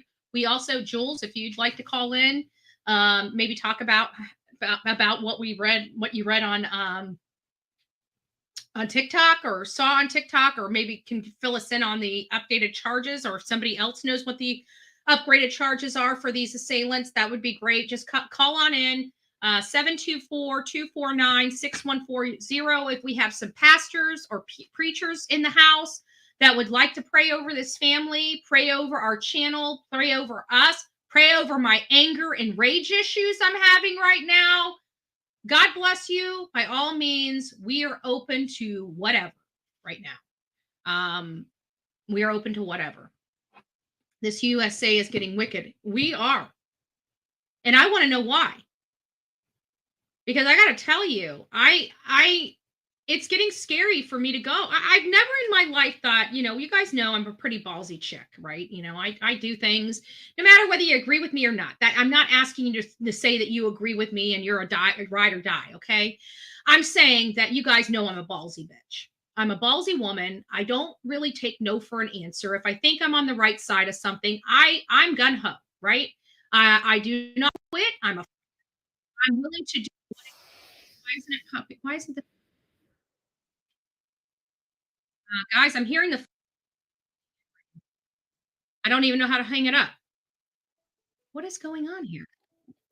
I bet you it's ringing on the other freaking. Hold on a second. Of course it is. What? Guys, give me. Sorry, I had it open on another thing. It's not ringing on my. Let me make sure I've got this one up. 724. Call back. Whoever that was, call back. I've got it turned off on the other. Let me make sure that I've got this one set up for my ears. I can call you back if you want me to. I'm really sorry. I just don't. All right, try to call back. Whoever that was, I think you were 502 or 520. There you are. Thank you. This is Betty. Hello? Can you hear me? Hey, it's Sweet Misery. Oh, hey, Sweet Misery. It's nice to see you. I'm sorry. I did get your email. Actually, I got it late last night, and I know it was from like a day ago, and I apologize about it. I've just been so busy. I don't even remember what the email was about, so now I have to go be nosy and go back into my emails and see what I It's sent. all my fault, and I'm sorry. Now I'm giving you extra work to do. Look at that. I'm awful. Anyway, on this case here, I feel like it really wasn't about drugs. I feel like drugs was used as a reason. I feel like Christopher had an infatuation or was stalking Savanah, just looking at him walk out last night. And I think that it was like, if I can't have her, no one can have her, and not even the baby. And that's just how I felt watching him walk out. See, you gotta trust your gut instincts, because I'm telling you, I used to never trust my gut instinct. When I started listening to my body and listening to that silent voice, we always try to think we're schizophrenic when we hear, the Mother Teresa on one shoulder and the devil on the other, right? We have to trust our guts. We have to trust that internal voice. And I didn't get that from him, but I trust if you got that from him, that is an angle that we need to look at, because it is possibility. I don't trust this drug angle either, because it just doesn't make sense. He was the one. He doesn't seem like that big of a guy. It seems like Matthew is that big of a guy, and he was just one of his sources for narcotics. So it seemed like, why is he whack? It would seem like Matt would want to whack him versus the other way around. So I don't believe the whole drug story. I'm kind of skeptical about the drug story anyways. So you saying I think that was a way to get them out there, was saying that, the drugs thing. And then it was more personal than that. And, it wasn't about drugs once they got out there. I think that's how they lured him out the house, was, saying that it was for, a drug deal or something like that. I don't know. That's just how I feel about it. Yeah. So now it makes me wonder about the scream at the house. We did hear a scream at the house. Might be unrelated. Might be they were just happened to be fighting before they left. Might be as simple as that. But we have the scream at the house. They still haven't addressed whether or not Savanah and Matthew willingly left their house or not because of that scream. We don't know how they got there. We still haven't got that worry box closed. But I'm starting to feel like they may have willingly went, as opposed to being. That's true. And they might have not left willingly, and that's why the candle was left burning. Yeah, there's something there. There's something there. But it was kind of weird, because everybody yesterday was talking about Savannah's phone, and I was like, wait a minute, I thought I heard Savannah's phone was with for whatever reason. I thought law enforcement had her phone. Come to find out, they did. It was left in the car. So we still don't know what happened to Matthew's phone. His cell phone's missing. They took it. No, they took it. That's how I do. the way I understand, they took the people that killed them took Matthew's phone, and the cops found Savannah's phone, and they tracked Matthew's phone with Savannah's phone, and that's how they found them. If I'm not understanding correctly, I'm sorry, but that's how I understood it. Oh, so that would probably make sense because, the telephone thing, and I'm hearing that there was a phone left in that they were able to trace back to that house. And then when I read the reports, they said Savannah's phones was actually at the crime scene in the car.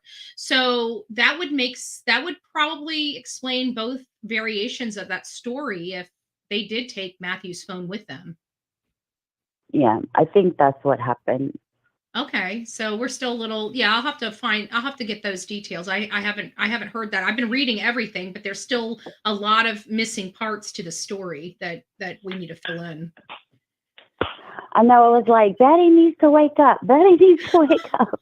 I had phone calls. I looked up this morning, and I'm like, and I was looking at Murdoch case, like one of the first things I woke up, and I'm like, man, let me go check that. And I looked at the phone again, and I seen all these messages on my phone. I'm like, I need to check Soto, and I saw the arrest, and I'm like, I just pop out of bed, brush my teeth, put my hair back, and I'm starting to customize thumbnails and trying to figure out, make heads or tails of this. And when I saw the video of the long-haired Chris walking down, I'm like, there's my girl.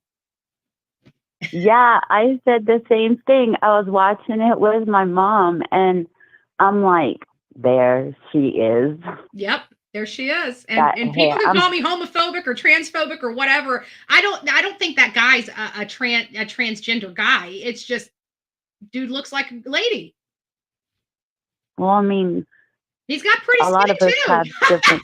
He's got pretty really eyes. Not bad. He's got pretty skin. He's got, pretty lips. I mean, he's got long hair. He got pretty hair. He got pretty hair. Got hair. He a pretty dude.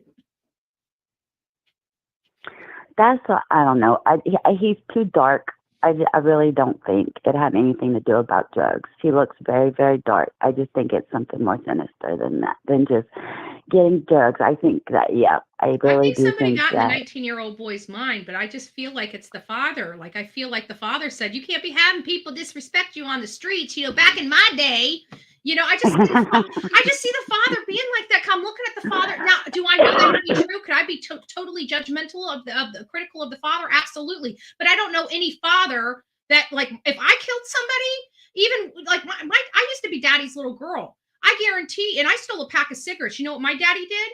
He took my pack of cigarettes, my piggy bank, and made me go give the guy every single penny out of my piggy bank, which was like $20 in 1990. It was like $20 freaking dollars. And the packs of cigarettes back then were like $1.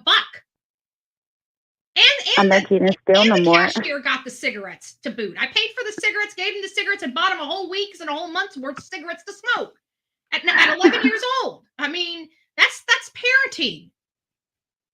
You think my dad's going to help me drag the dead body in? Hell no.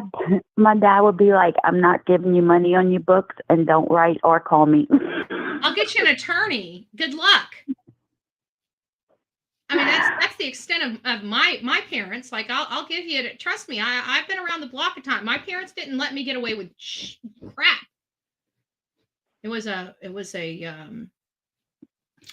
they didn't let me get away with crap. But that's why we are the way we are, our generation, Betty. And then after us, it just fell. Like, I just don't get it. How do us parents that went through the life that we went through not raise our children better than this? But, again, the walks. Not everybody is like us. Not everybody's normal. Not everybody had the same experiences we had. We don't know what their lifestyle was, but this violence has got to go. I'm sick of I'm an upstanding citizen, and I got to worry about going out there and getting jacked because of some drug addict. You can't walk out your house. You can't go to the grocery store. You can't go to the doctor. You can't go anywhere anymore. It's been going like this for years, but it's just getting worse. And I think it has a lot to do. I'm sorry. Call me whatever you want to call me, but I think a lot of this stuff has to do with us being bloated to our seams. We just had 300,000. I want to put this in perspective for everybody listening. We just had 300,000 immigrants, or I don't even know if they're called immigrants because they didn't go through the process. Aliens, illegal aliens come across our border last night, infiltrated our country. 300,000. Unchecked and unmarked people coming into this country. We are loaded to our seams. We're ready to bust. We cannot take any more people. Our crime is through the roof. They get processed here in my town. I live an hour from the border, from Nogales. And when they come in, thousands at a time, they come right here first into my city.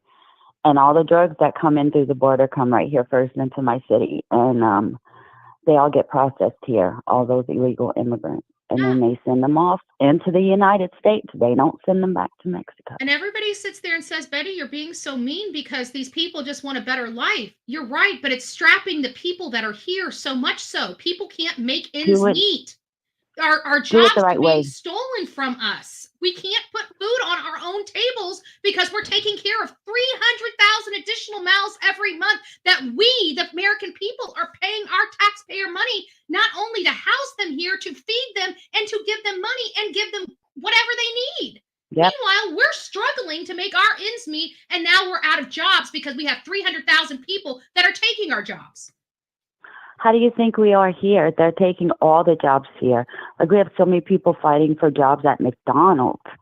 Like, that's how bad it is here. We're losing our money, and our money's being taken. We have people coming over here working and shipping our American tax dollars, our American money over to other countries. We're losing our stuff here, and people are none the wiser because we have bleeding hearts and want to help people. Well, we're making our country broke trying to help everybody.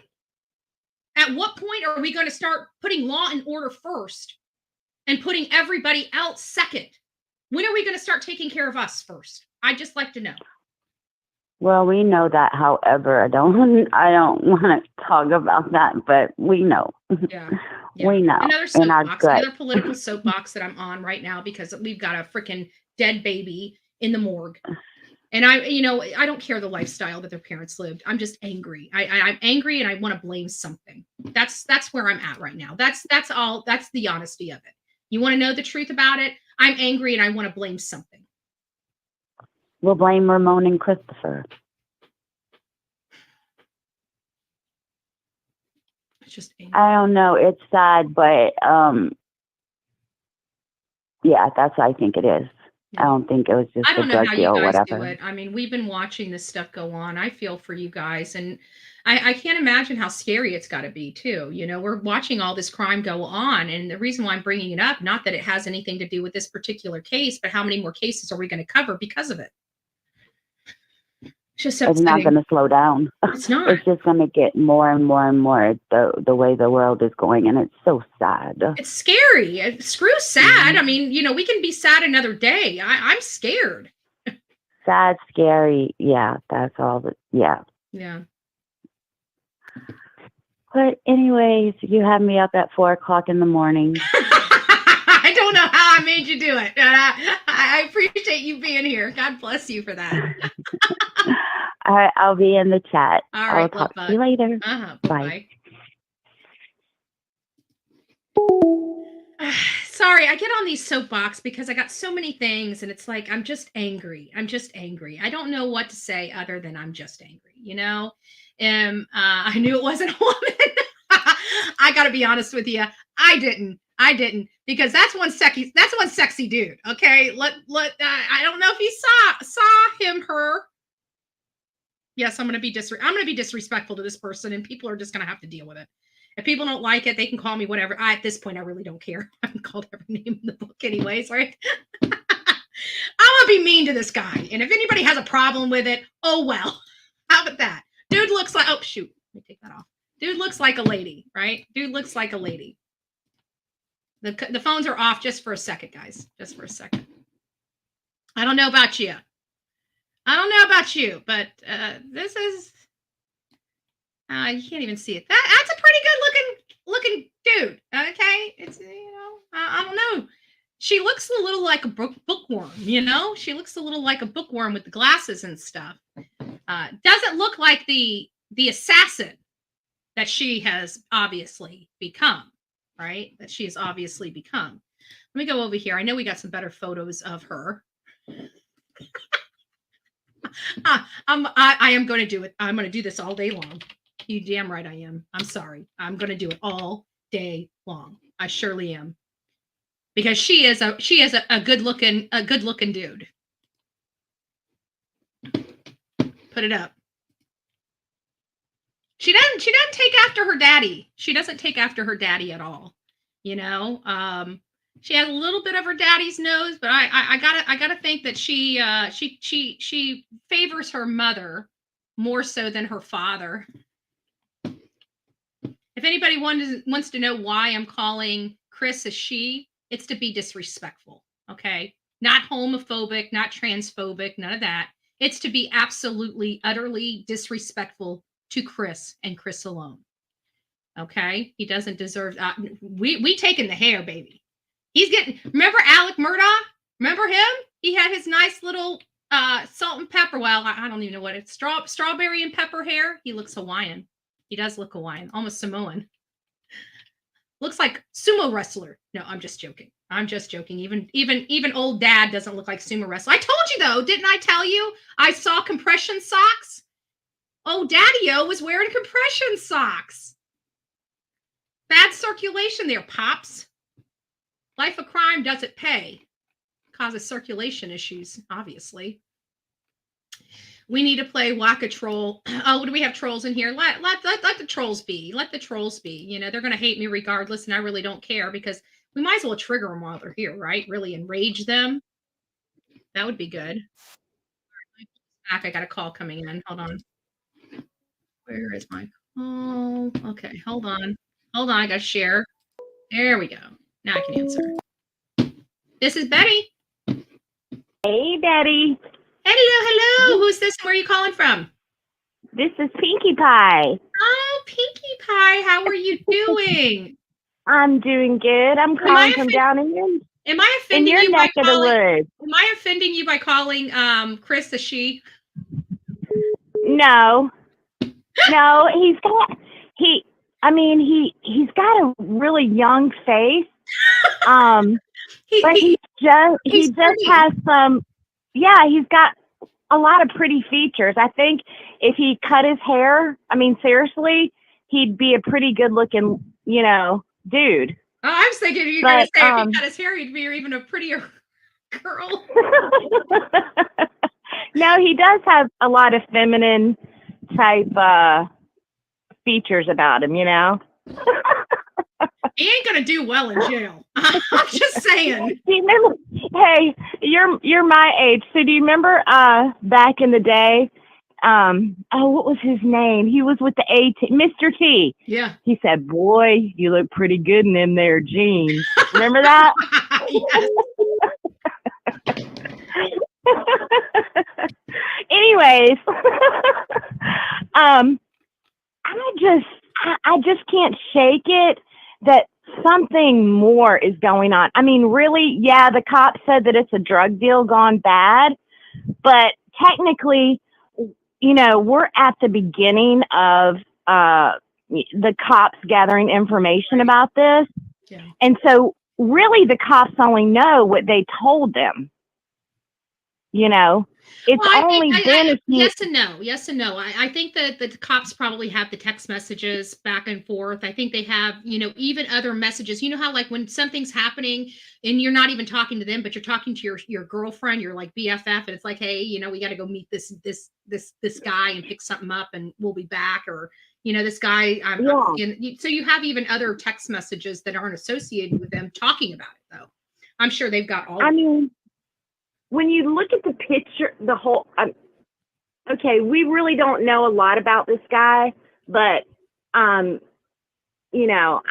a digger, so of course I'm going to be like digging in Reddit and looking on Facebook posts and, reading lots of comments, because I think you find out a lot of information by reading local comments, and they're going to be out there. So I'm going to be digging for those. Mm-hmm. But I just can't see this kid by himself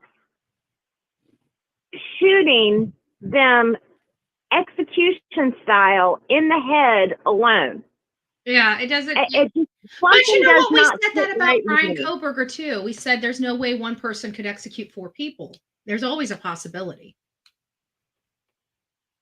Yeah, but don't you think if he is shooting one in the head, that the other one sees it and he's going to fight, and the gun, he's not going to Well, get now that that we perfect kind of headshot? have a scenario, so let's kind of play this through. Now that we Uh-huh. know that there's possibly just only one person responsible for this, let's see what that Right. looks like. So they leave the house, they go to re-up. Now what's going to happen? They're at the house. The kid's going to probably get into the back of the car. There we have there we have it. And so he probably got in behind Matthew. And when the altercation got hot, he probably reached over and shot her first. And then after that, Yeah. it was between him and Matthew.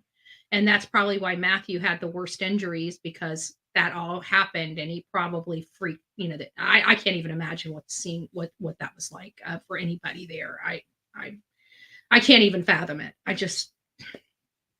Yeah. But that now it's starting to make sense why they were in the cars, and I do believe there was more than one person. I'm sorry, but we're never going to find out. Yeah. Law enforcement only thinks one person did it. Right.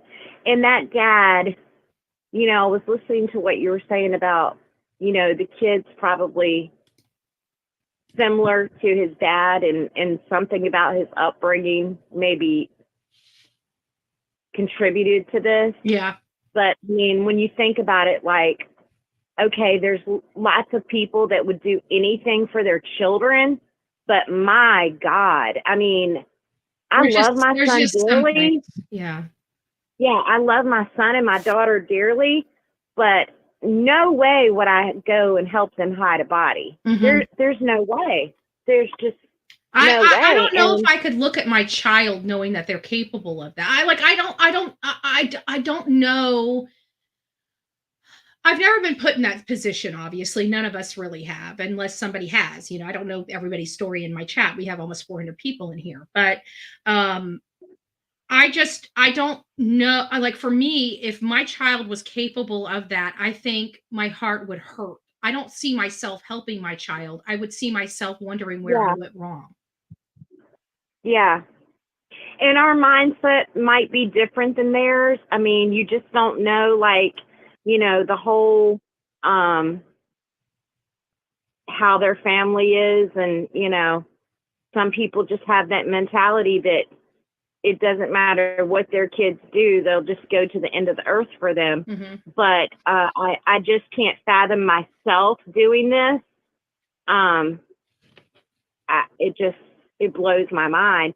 And this father, I mean, I've looked at his Facebook page, his business page, and he's got I think at least last night it was like 5 stars on there. And he's been doing this 22 years. And I mean, you've got businesses out there that make Facebook pages, and then you've got businesses out there that make Facebook pages and put a lot of work into their Facebook pages. Mm-hmm. And this family, mom, dad, whoever was controlling their business Facebook page, put a lot of work and effort into keeping the algorithm going and keeping, they posted a lot. All of that just gone. He gave up his business and everything to help his son, move these bodies, And he's got a brother, he's got a mother. His father didn't consider what he was putting on the line for his son. His son that I'm sorry, there is no doubt in my mind, had it not been for this father teaching his children this, because his father comes from a very bad lifestyle. I can see his record. Yeah. Oh yeah, his record. One of his things was assault with a deadly weapon. Yeah. Actually, I think there was two different charges like that. 2 different charges from separate years. Right. Yeah, I did the same thing. I pulled his record and I was looking at his record, but it's a learned lifestyle. It really is. And children mimic what they see their parents do. and let me address something. and Let me let you wrap that up. I got to address something in the chat, and I'm sorry. So go ahead and finish up your sentence, and then we'll have to come back to you. go ahead and Okay. First of all, I just want to address a few people in the chat. One being LH. There is free speech here. We have rules here. That means you can't be rude to people. You don't have to like what I say. I really don't care whether you even value my opinion. I don't care. I also would like to address this comment here from Marcos Chaz. Nobody is hating on minorities. As a matter of fact, we're all Heinz 57s. If you don't believe me, go take an ancestry DNA. I have no problems with minorities, but you're not going to tell me I can't say a Mexican, I can't say black, I can't say this, I can't describe a person. And if I do, because I have white skin, and that's a problem for you because I carry white skin, it's not me that's the racist. It's not me that has the problem with the color of people's skin. I'm going to describe people as they are to be described. If that's offensive to some people, there's a off button. You don't have to be here. You don't have to participate in this conversation, but you're not going to take my words. You're not going to twist them, and you're not going to tell me that I can't have what I have to say. I am entitled to my rights to speech, just like you are. I'm entitled to my opinions, and I'm entitled to describe people as they are supposed to be described. These people are of Mexican descent. If they were of black descent, I would be calling them black. If they were of white descent, I would be calling them white. If you have a problem with that, this is probably not the channel for you. So you are more than welcome to turn it off and move on and go to a different channel that speaks the way you want them to speak. We are not a politically correct channel on here, and we do not walk on eggshells. And if that's offensive to people, that's your intolerance, not mine. God bless. And thank you, Ashley World. No one is hating minorities at all here. We're just saying that illegal people came here to Smarty's comments. Yeah. So we're talking about legit issues here that are true and factual issues. Our border is wide open. We've got a lot of crime going on in this country, and we're losing our jobs. Those are all factual information. If that's offensive to you, then get your ass to your community and start advocating. Don't be blaming Bullhorn Betty. It's not my fault. Okay. Sorry about that. Yeah, I think this is going to be a sensitive topic to some people, and they need to correct it. They need to correct it. We're all sensitive here. Yeah, crime shows no race. Yeah. I mean, look at crimes that go on every day. I mean, you've got everybody from Murdaugh to Koberger. I mean, crime shows no race. You can commit crimes and be any race. So let's not go there. Let's not go there. Unfortunately, this guy is of Mexican descent. Yep. And unfortunately, he committed a crime, and we can't help what his race is, but facts are facts. And not only that, but of all people, my family, I have half of my family is Mexican. Okay, period. Yeah. I have a Mexican, a well-known Mexican wrestler in my family. Badass guy, by the way. Big teddy bear. Badass guy, by the way. My cousin. And so I don't want to hear this. I'll say whatever I damn well please up here. Okay, I don't judge people by the color of their skin or anything. I'll help a person if they're pink with green polka dots, just like I will help a person that's a baby. I'm colorblind. Right. But when it comes to things like this, we describe people. Describe people no different than what we read in the articles. It's over. Yeah, unfortunately, yeah. I mean, it's there. You have to read it, and of course, it is what it is. He's of Mexican descent, and you can't ignore that fact.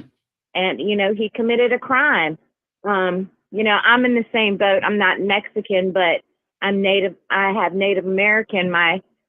This is a cool story. My great-grandmother was full-blooded Lenape Indian and was born in a cave in Red Hook, New York. Wow, that is a story. Yeah. Back then they had teepees, but they also had caves and stuff like that. And my great-grandmother was born in a cave. It's hard to believe. I don't get all bent out of shape if, a Native American commits a crime and somebody says, hey, a Native American committed a crime. It's just facts are facts. And crime shows people, because race is a hot topic. And when you don't like a creator, it's so easy to call them a racist and everybody be mad at them because you don't want to do the work to say, because you can't produce anything to say they're a piece of shit. You just got to go and call them a racist. Yeah, yeah. Whatever. So anyways, I think more will come out on this story. I just have a gut feeling that there's a lot more to this story, you know, and I'm interested to see what's going to come out. But I need to hop off of here because I have an eye doctor appointment. But it was nice talking to you. Let me tell you, don't let him put you in glasses. As soon as you go to glasses, you can't live without the son of a guns. And I'm telling you, I get more frustrated than anything. I try to read my phone. It's like, I need my glasses. Damn it. And I'm running all over here looking for some darn glasses. I can't read my phone anymore. I'm having problems with this age issue. I know. That's what happens when we get old. I bragged for so many years that, you know, everybody in my family had glasses, and I'm like, I have 20/20, and I hit my 40s, and I go to the eye doctor, and I'm like, whoa. I woke up one day and I was blind. I literally woke up. I'm like, I can't see. What the hell? And I go to the doctor, like, you need reading glasses. 1.75. 1.75. Am I going blind, doc? Am I going blind, Lily? I'm not going blind. They're just reading glasses. You're okay. You're okay, Miss Griffin. They're just reading glasses. It's not the end of the world. Are you sure? No. My granddaughter's infatuated with my glasses, and they all the time try to put them on, and I'm like, don't break them. You know, Gigi can't see without them. And they look at me like I'm crazy, and I'm like, one day you'll understand. You will understand. This is the result of my life right now, okay? I'm not a happy camper. Oh my God. This is I gotta have them everywhere I go. I cannot see. This is a problem for me. I've never had to deal with this before, guys. This is a problem. I'm having problems. I don't like getting old. Help me. Where's my fountain of youth? You're missing a few colors in that collection. You need to get a red pair, a blue pair, give me a pink some time. pair. Give me some time. I'm working on all the colors, okay? I got the color of the rainbow. Pretty soon we're going to have Skittles.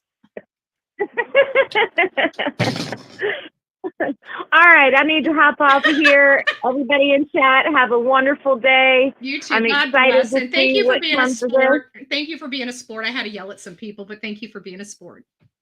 It's all right. You take care, and I'll talk to you later. You too. God bless. Bless you. Bye-bye.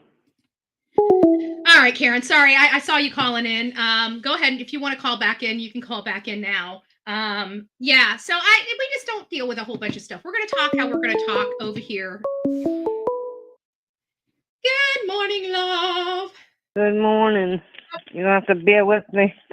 I'm shaking up, to be honest. I'm like shaky. I haven't slept. I stood up all night taking notes. I had them nice and neatly to be able to talk to. I got like 20 pages of them. But I'll give you my aspect if you want. Yeah, break it down, because we were talking this morning. I even stopped and said, hey, we're gonna wait until we get live. You guys. Oh, I almost woke, like I told you this morning. I almost woke you up. I said, I don't think she's gonna go live. People called. It didn't really matter. You could all night long. It wasn't waking me up. No, I said I'll wait. I couldn't wait till 5 o'clock. It didn't come quick enough. But I'm gonna be all over the place a little bit here because I got a lot of things to address. All right, so guys, bear with. It's me too. She's got a gajillion notes. We have a new paper cut. We got paper cut. Me too. No. Oh my God! One of these days I'm gonna have my notes all in order. Every time I do put my notes down nice and neat. I add to them. So I got like 10 pages over here at least. But anyway, I 100% believe it was a drug deal gone wrong. Mm-hmm. It could have gone, my opinion, it could have gone two ways. He had put out there that he was going to be up the night that this happened. Mm-hmm. So he either was going to be up, or he was going to already be up and was going to sell something. Mm-hmm. I believe the guy, just I won't even say his name, knew them fairly well. I don't think it was the first time they ever met up. They both met each other within minutes of each other's houses, at a familiar place. And I 100% believe he obviously knew that she was very pregnant. You know what I mean? I don't think he did not know that. You know. No, this is somebody that knew him. If they were He there, got like they knew him. He knew both of them. he got in the back seat. I'd say in back of him, and Mhm. I don't want to keep disagreeing on things. You always tell me to be honest, so No. I think Matt would have went first. Really? I think Matthew would have went first because if you listen to his brother said he never left the house without a weapon. And I'm sure this guy knew this, you know. I'm sure they all know that they all carry weapons. And I think he would have been the main threat. You know, I don't think she would have been, you know, because he would have took Matt out first. What would she have done, you know? Then what do you think the whole torturing aspect of Matthew is? I don't believe he was tortured at all. There's no, so far there's been no proof. I think his pants, the way they wear their pants and the way they drag them is how his pants came down. There's been no proof of nothing that's come out yet of any torture because we'll see when the charges come out because that will be another charge. I would imagine some type of charge. So I don't believe that at all. I mean, we heard that they were tied up, and you know, obviously that. I never heard that they were tied up. That must have been a rumor that was spreading someplace else. Oh yeah, it was going around. Was I mean, it? the family said it. Oh yeah, I missed that. Yeah, I didn't even hear that. From day one. And let me see, I got some notes here. I sent you some screenshots. There's this father has his business page, and you know he actually posted Merry Christmas and Happy New Year after the fact, and the mother liked it. Repeat that again. What mother? What mother? His mother. Who's his? Mother. You're talking about the assailant, Chris? The assailant, yeah. Okay, so Chris's mother actually liked it. I sent you the screenshot. He put a thing up from his business, and it was put out on the 24th, so this is after the fact. I also sent you a picture of them when they were much younger, and you can see them, all the family putting up gang signs. Yeah. Here. There you go. There you go. Not the father. Not the father that did this to his kids. Not it at all. Gang signs. Raising his three boys in the gang.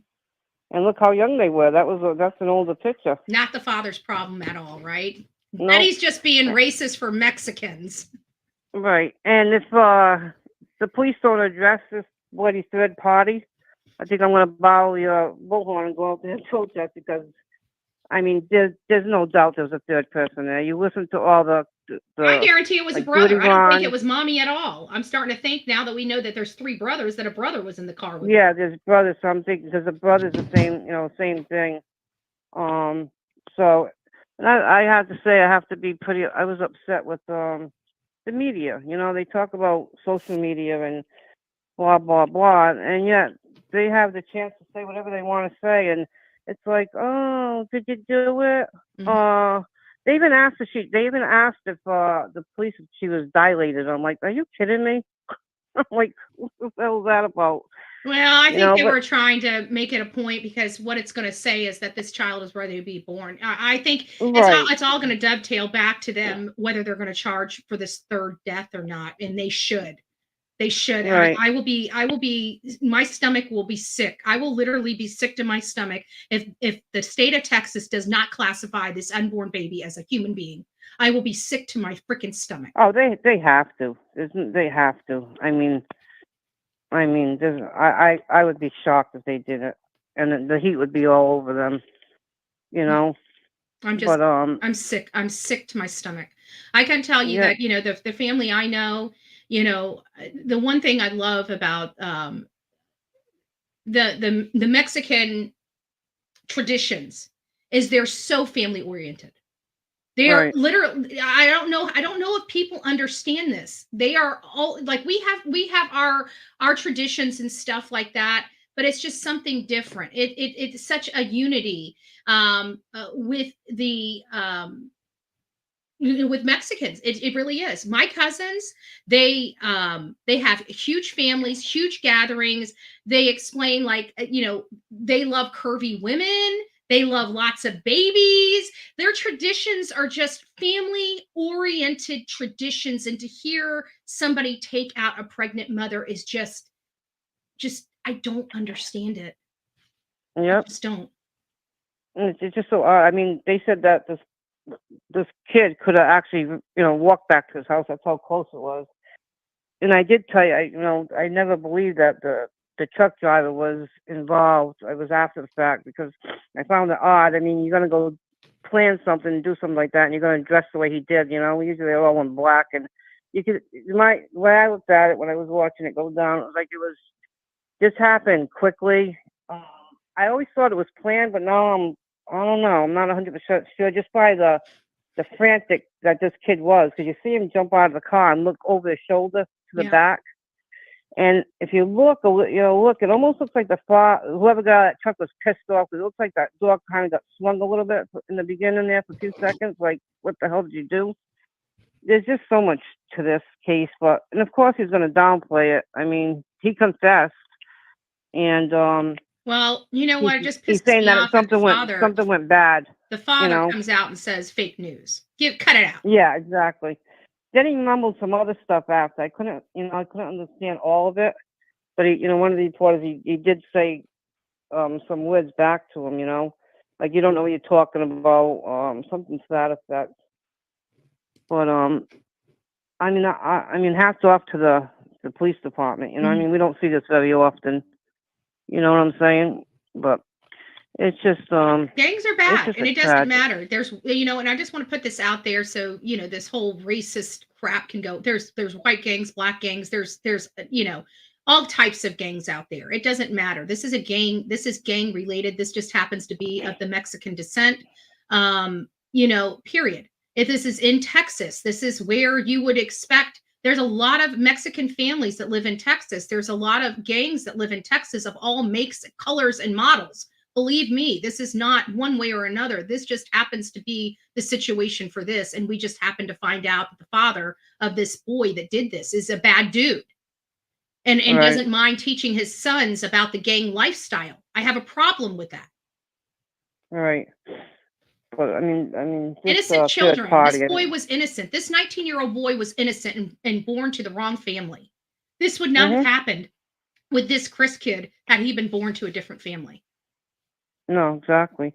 I mean, that's why I sent you a screenshot to show you how young they were already, putting gang signs out there, But no, I believe that they knew each other very well. That was a location that they frequented probably more than once, probably often. I mean, it was close by. I mean, it was close to both vicinities, both places that they lived. So it was quick and fast, and that'd be the reason why the apartment was left with supposedly the candle on and everything else, and why she didn't take her pocketbooks probably. I mean, it could have been packed for, the hospital, but I knew for a fact that she had to have taken her phone. That someone that age is not going to leave without the phone. And it was kind of odd that the police, never really mentioned her phone. Not that I know of. They didn't say too much about her phone, and that's probably why. It's because they already had it. Do you know what is really weird? Is the fact that I heard her phone was found. I heard that somewhere, and oh, really? Yeah, that's why yesterday when everybody was saying her phone wasn't found. If you go back and watch my live, I'm like, she doesn't. They don't have her phone. I thought law enforcement, and I even said that. I thought law enforcement had her phone. I thought it was his phone that was missing, and everybody's like, no, both of their phones are missing. And then I get up this morning and find out, wait a minute, no, her phone. Law enforcement did have her phone. Something told me that law enforcement had her phone. I don't know if I read it somewhere or if one of my sources told me, but the phone, I remember hearing the phone, Savannah's phone was in law enforcement's possession. Right. The only thing that really shocked me is that I never expected to be one person. I know the father's there after the fact, but that's kind of shocked me. But just go to show how brazen this guy was. I don't know if it truly was like something that went wrong or if it was planned. I don't know if we'll ever find that out, but he's obviously gonna downplay. He's not gonna say, "Oh yeah, I planned this." You know what I mean? He's not probably that dumb. But the father's pretty stupid to have the truck parked outside in his driveway when he's got garages. Like that was really dumb. But yeah, they have to address this. So that's what I'm really upset about. Is this? They can't deny that there was nobody in that truck. So no, there's definitely, we know there's somebody in that truck, but what did they do it might have been a son. This might have been, listen, they may have worked out a deal. The law enforcement may have just wanted, the person that helped and the person that did it. They probably there could have Right. been the mom and one of the sons in that car, and they said, look, they were there, but they were just driving. They didn't have anything to do with the cleanup. They didn't have anything to do with the murder. They have nothing to charge him with. It's not illegal not to report a crime. It's Right. you know, it's not illegal to be a witness to a crime. Maybe they said, "Hey, look, we'll confess, but you let whoever was in that back seat alone." You know what I mean? 'Cause Yeah. you never know. You don't. Well, You don't. And no. there's a reason why they say we all know there was more people in that vehicle. There's a reason why law enforcement said that they're not looking for anybody else. They have written them off. They probably look at it like this. They're so insignificant. It's easier for them to be a witness to what they saw than it is to charge them. You want to do the right thing as law enforcement, and you don't want to. Some people get sucked into things, and law enforcement knows that. They Right. they want the people. They don't want people that will never they will, if they feel you didn't have anything to do with it and you're being straight with them, law enforcement will work with you. Period. They will. Right. What was I just gonna? I was just gonna say something about the father too, and I know I forgot, lost my thought. But wondering is I was trying to watch last night to see. I would imagine they would have a search warrant, and they'd be going through that house looking for a weapon, drugs, money. I mean, Oh, if they're to me, it was arrested and drug related. they're down there, they've already searched their house. I guarantee when they Yeah. even brought them down to law enforcement, they already had a warrant to execute their home. Yeah, they did have a warrant, so they have to be going through that house, Yeah. And they're gonna find. You don't just mail somebody and say, "Hey, I'm gonna send you a letter, and we're gonna do this by mail." They have to get in touch with you by social media, so they're gonna have that. But I don't believe it was Joe. I don't believe he was after the girlfriend at all. I mean, that's my opinion. I respect everyone's opinion, but I don't believe it had anything to do with that. I mean, if he was admired this girl and this was about, why would he kill her? Mm-hmm. You know what I'm saying? I don't know. But we'll just have to wait and see. One thing that threw me off is, if you notice in the press conference, the cop said that he helped move the body. This kind of threw me off, because if he helped move the body, you know what I mean? That's a big statement there. It wasn't like, okay, he helped the son clean up. Mm-hmm. They literally said he helped move the body, if I'm not wrong. Did you hear that? Yeah. Yeah. So to me, that's like he literally moved the body. Maybe the body was. It might have, because like I said, I could see Matthew stepping out of the car, girlfriend staying in the car, him going up to the house to handle business. I mean, it's possible that there was an altercation there, and you may be right. He might have been the one that was hit first, and she didn't know about it. They come out to the car and whack her. I mean, we don't know. This is all Right. speculative. We don't know how they died. We don't know when they died. We don't know where they died. We just know that we have a video of the assailants, and two people that resemble the people we saw in that video have been arrested. Well, the one good thing is the window frame. The window frame there is very, very short. Mm-hmm. So that's a big plus. You know what I mean? They only have to figure out so many hours. The only confusing though, how the mother said she talked to her on the 22nd in the afternoon. So that's kind of, when they said the 21st, I'm like, what? Yeah. Right before midnight. So this is like, it shows you that everybody's time and what happened was Right. all screwed up. And this is a good example how information getting out there, Exactly. how it has to be, like everything that we are basing our speculation on is based upon the facts that we're hearing. And when the facts are skewed, or when they're not fully known, or when law enforcement, they're creating their own problem. I'm so sick of law enforcement telling people that they're sick and tired of misinformation when they're failing to give the correct information. You don't have a right to Right. sit there on your soapbox or your pedestal and shake your finger at people when you have a right to clear up stuff and you choose not to. Don't get pissed off Right. at the rest of the world because we're filling in blanks. Just saying. I'm just hoping some of their friends, that obviously know who their acquaintances are, will Mhm. come, will have the decency to come forward on their behalf. You know what I mean? So yeah, they did know each other. They knew each other well. He trusted them. 'Cause I believe he trusted this kid. I really do. Mhm. But I don't believe they ever went to the house. Matthew's brother said he had there was a lot of cameras, and he had a camera, so that they would have seen that on camera right away. And now you're trying to say they went to this other kid's house? Yeah, I mean, it's a drug deal. You got to go somewhere to make the deal. You're either Yeah, going to well, this house yeah, or you're going to that house. You're going somewhere to make the deal. Wherever that deal took place is where they got killed. yeah, they said 4 miles away from the house. And I think it was at their home No, because 4 minutes. how would I'm they sorry. use, well, hold on. How would they 4. use Savannah's cell phone to track back to the location of the vehicle unless they didn't go to the house? So it sounds to me like they went to the house to his house, Christopher's house.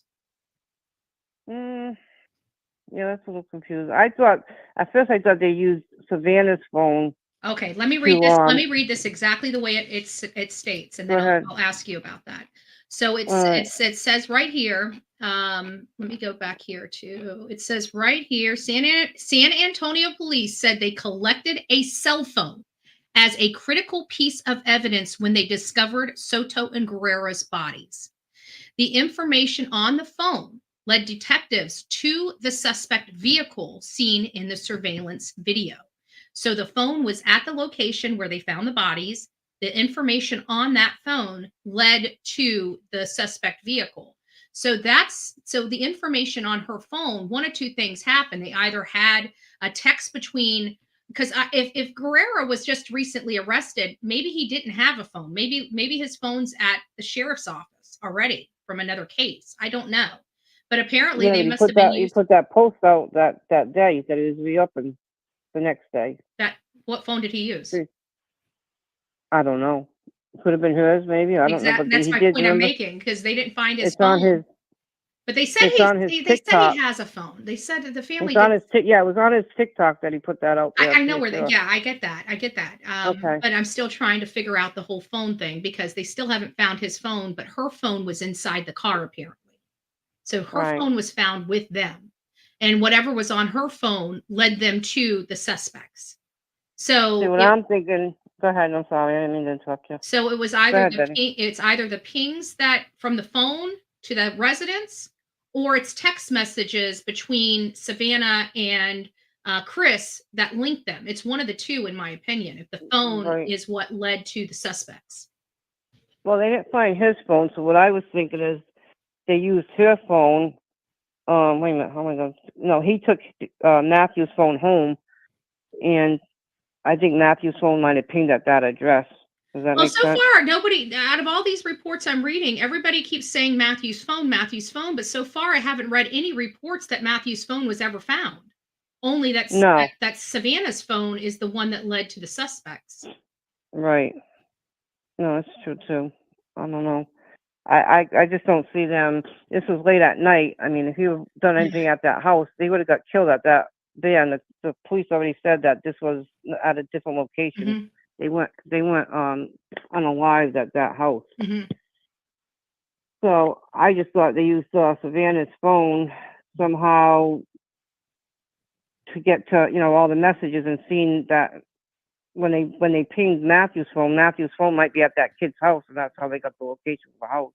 I'm sure they probably had that license plate, Because the phone's tracked whether it's on or off. So yeah, I mean, I wish they'd be clearer, but they're not going to be. Yeah, I'm sure they will in time. And they did say more charges coming. Geez, I was just gonna say. So I keep losing my thought now. I was gonna say something again. Well, my head's like I'm like no sleep here. I think I've had 3 hours sleep in the last 3 days. No. I'm like Sonya. I'm like an insomniac. I can't sleep. Yeah. But yeah, I was just gonna come up with a good point, and I forgot now. Damn it. See, that's why I take notes, buddy. Yep. All right. Well, if you think about it, call back. I'll leave the phones open for a little bit. I want to read some of these comments in chat and see if we can clarify. One question. Do you think they're going to be arraigned today? They were arrested last night, so arraignment should be this morning. Yes, I think they met the cutoff. When did they get arrested? Well, it would be based upon their processing time. So, but they're a high profile, so it's either going to be this morning or it's going to be today or tomorrow. They'll have to be arraigned very quickly, but it really depends on when they're processed into the jail. If they're processed into the jail, I think after 5 or 4 or 5 in the morning, then they won't be on the arraignment for this morning, they'll have to wait until tomorrow morning. But if they were arraigned before then most likely they'll get they were arrested before then and processed, then most likely they'll have their arraignment this morning. Okay. All right. Well, That's been my understanding. That's the way it is here in the state of Florida. I'm not from Texas. I don't know their processes there. I know each state's processes are slightly different, but that's my understanding, at least here for Florida. Yeah. All right. Well, I'll stay on top. I'll be in touch. Yeah. All right. All right, love bug. Well, you take care. And if like I said, if something pops back up, just call back. Yeah, I'll go through my 20 pages and okay. try to make some sense of it. All right, love. All right. Take care, love. Bye. All right. So let me go back to what I wanted to talk about. I'll just put this back up just for the time being, so I don't have to worry about accidentally providing information that shouldn't be provided. So let me just go through some of the stuff that I starred here. So Jules tried to send me something on TikTok for the upgraded charges. She tried like heck to send it to me, and whatever reason my system blocks her. I don't know why, but I didn't get a message. I didn't go to my spam message. I don't know if there might have been a slight misspelling. I'm unsure. I don't have her email, so I couldn't see it. But there are apparently they were, since this report was released late last night, early this morning, there has been additional charges that I believe at least Chris has received. There may be additional charges for Ramon as well. We know that there are additional charges. We just don't know what those additional charges are yet. I'm going to try to see if any social media platforms have the new charges on them that I can pull from, and we'll go through those before we get off here. But right now, that is the information that we have. He should have called the cops. I agree with that as well. If you received your gift membership, again, Sweet Misery, thank you. God bless you for that. Boogie, thank you again for that as well. I can't see the super sticker on this end, but it's going to be too late for me to go back, and I'll look at the super sticker on the way when I do my review of the show. Van Lady, thank you. God bless you. And let's just keep going through here. We've got, how was the candle still lit? There are candles. I know that they're cheap candles. Let me just explain some things about candles. Cheap candles, when you burn them, once the wax gets so high, it will put it out. But if you have a good, more expensive candle, it burns evenly, and the wax is its fuel. So as it's burning, the wax and the fluid is going down evenly. These candles can go on for days. I remember there was one time I had a Yankee candle, believe it or not. So we're talking about a fairly moderate priced candle, not an expensive candle, not a cheap candle, a Yankee candle. My Yankee candle lasted 2 days. I did the stupidest thing I had ever done. I remember it was in my 20s, and I walked out of the house with a candle lit. I wasn't expecting to go out for the entire day. I wasn't expecting to stay at a friend's that night. And I come home late the afternoon of the next day, and my brand new candle was halfway gone, and it was still burning. It did not burn out. But that was only 2 days. It wasn't multiple days, and it was still burning. The wax did not melt down so much that it put it out. I've only experienced like that. I really don't have a whole lot of candles. I mean, Dolly sent me a candle, or I should say PJ sent me a candle, and I burned that here. And I've got some candles that Aileen gave me. So I have one in my kitchen and another one in here. And so occasionally I will light them, but I don't burn. It's not a regular thing. It's more of a soothing thing. So when I'm having a stressful morning, if you ever see a candle behind here burning, it's probably because I'm just having one of those mornings and it puts me at peace, right? So, but for the most part, yeah. And again, not to be offensive, but we're going to talk how we talk over here. I don't judge people. And because of that, I'm very confident in my own skin and in my ability to evaluate cases. So I understand we talk about things and people may be a little sensitive about it. You know, it is what it is. I can't help it. I don't make up the facts, and I don't make up the individuals that are being arrested. We talk about certain topics on here. And if there is a situation that that happens that segues into a political talk of mine, then it does. I'm a political activist as well as a true crime junkie. And I go out here and I investigate these true crime cases. I put boots on the grounds. And you know what I actually do? If people are lost or missing, I actually get my butt out there in the woods and search for them as well. So, I have a right to sit up here and do what as I damn well please. And if anybody has a problem with it, then you come and you partner with me and you do what I do. And then you can complain about what I'm doing. Okay? When you've walked my shoes and you do the work that I do, then you can complain about the work I'm doing, right? Until you get up and have to do the work, don't complain about it. Don't complain about it. Thank you for that, Ashley. You're beautiful. Thank you so much for that.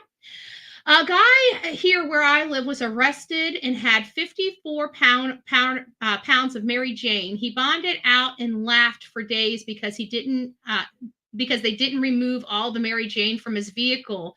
He said he had plenty in the trunk and they didn't get. Oh, wow. And of course, Mexican it's Hispanic. I get it. But you know what? Is it really going to be that petty? Like you're going to, oh, well, Hispanic, Mexican, what does it mean?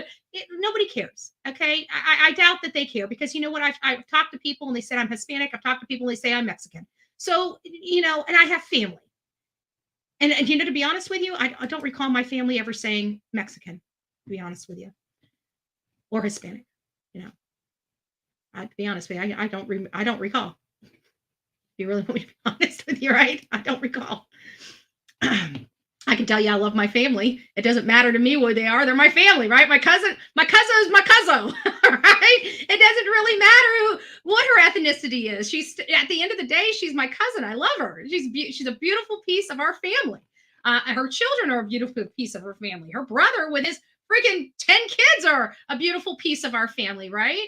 I don't know how they survive sometimes because like even my cousin, her brother has, he had, I think it was like 6 kids and then he married, or maybe he had 4 kids and he married a woman that had 6 kids and they were about to have their own, their child. Like I said, they love kids. They love kids. I don't know how to express it than that. They love making babies. They love their babies. I mean, it's a Yahtzee every time somebody's pregnant in my family. I gotta say, we're always welcoming. And it's just, I don't know. It's just, there's my other families, they're just so family oriented. Like our family's kind of broken. You know what I'm saying? Like our family is broken. My dad and my mom are divorced and stuff like that.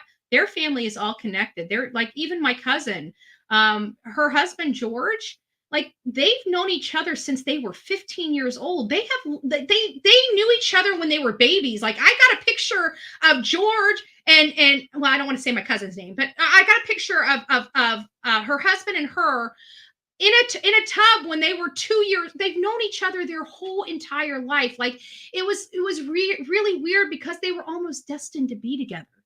They literally have photos growing up together. They were destined to be together. They were destined to be best friends. They were destined to be married, and they're so sweet and kind. And I just love my family. I don't know what else to say other than that. I love my family. My family's a good family. We have a lot of problems like everybody else, but on the most part, my family's my family. And we love our children. And to hear that a family is lost their a mom, a dad, and a baby, like we can accept it if it's a car accident. Not that it's easier to accept, right? It's not that it's easier to accept that a whole family is wiped out, but it's easier to accept that it wasn't intentional, that this was just an act of God. This was just a terrible accident. This was just a tragedy. When you find out that it's a 19-year-old boy that took a mom and her precious baby off this earth, it makes us sick to our stomach.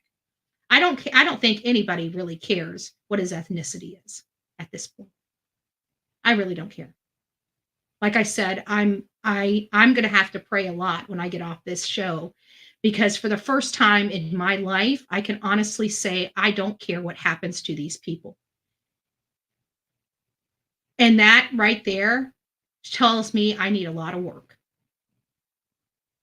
I personally need to work on me for me to say that, because we should be looking at these people like how did this get here, right? learn from their mistakes, learn how this got to this point. We should be educating ourselves so we can educate people around us so this doesn't happen someplace else. But I'm sickened. All right. She remembered. Good. Welcome back. Well, I'm calling for Pebbles. She told me to call you. She put in the chat that something about the father being bonded out. And I did remember there's rumor going on, and it's in your chat too from other people. Uh-huh. It's rumor that he used Savannah's phone to call the father to come get him. If that's true or not, I don't know, but it's been in the chat on several channels last night too. I've seen. That's what I forgot to tell you. That would be so maybe that's that would be a way her phone was used to link them. Yep. And I've seen like 3 or 4 people that have had it in your chat today too. So I mean, to me, it's just a rumor, but it's going around. So. Well, I'm glad you called and told me that because I can't with all this the people that chat. No, I understand. I can't see it all, and I try to go back up and I miss like 1,000 different comments. Yeah, that's what I was trying to think of. And Pebbles wanted me to call you and tell you that. So. Okay, I appreciate it. Thank you, Pebbles. That they bonded him out. Okay. All right. Thanks, Karen. You're welcome, love. All right. Well, I don't think I said hi to you, Miss Pebbles. Maybe I did. I don't remember. It's been so long ago. We're like creeping on 3 hours. We never do 3-hour lives on this channel. We do we're about 2 hours. We're about a 2-hour channel here. But again, it's just sad. We're in a situation where it's this whole situation is just sad. This is gang infiltration of the family unit. Okay.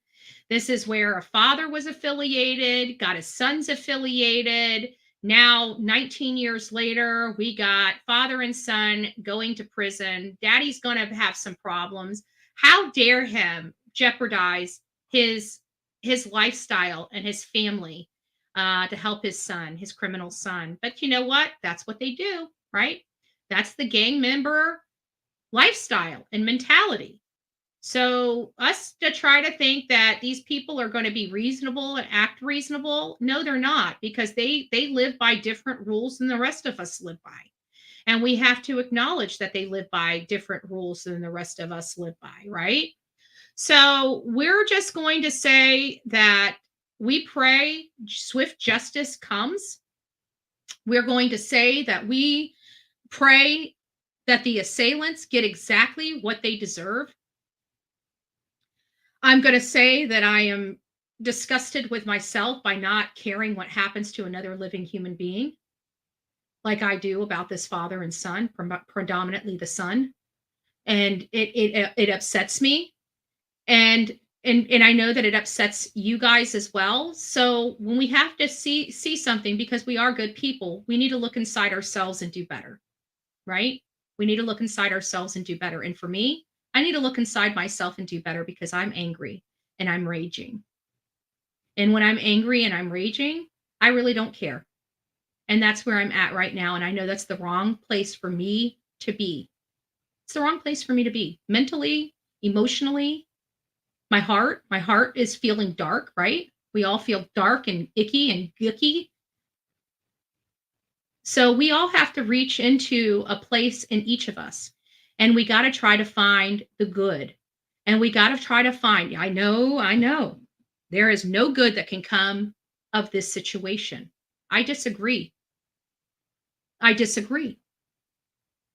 believe we still have a lot of work to do.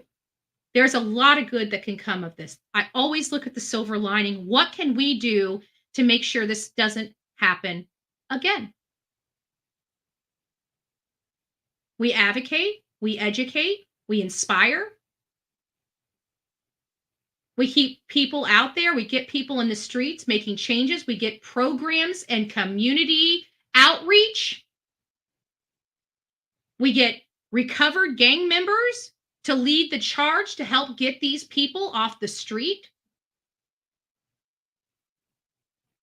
We take people that have lived the life and have redeemed themselves to help these people also get out of the life and redeem themselves. An educated person that has never had a stitch of experience in those streets are not the ones that need to be out in those streets trying to clean them up.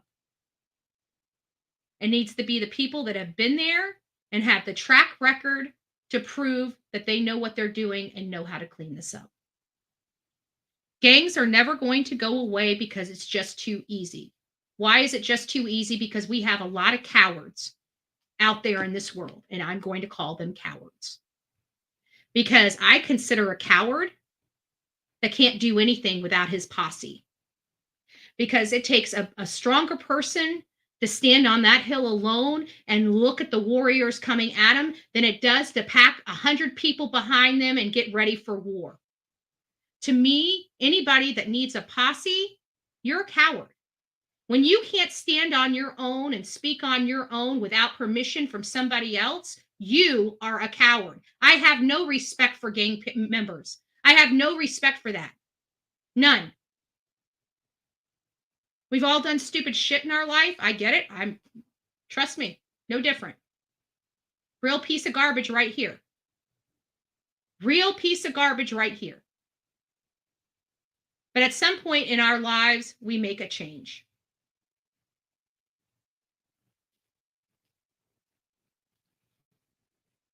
We need people out there and advocating. I hope this family, this is my prayer and my hope for this family, the Soto as well as the Guerra family.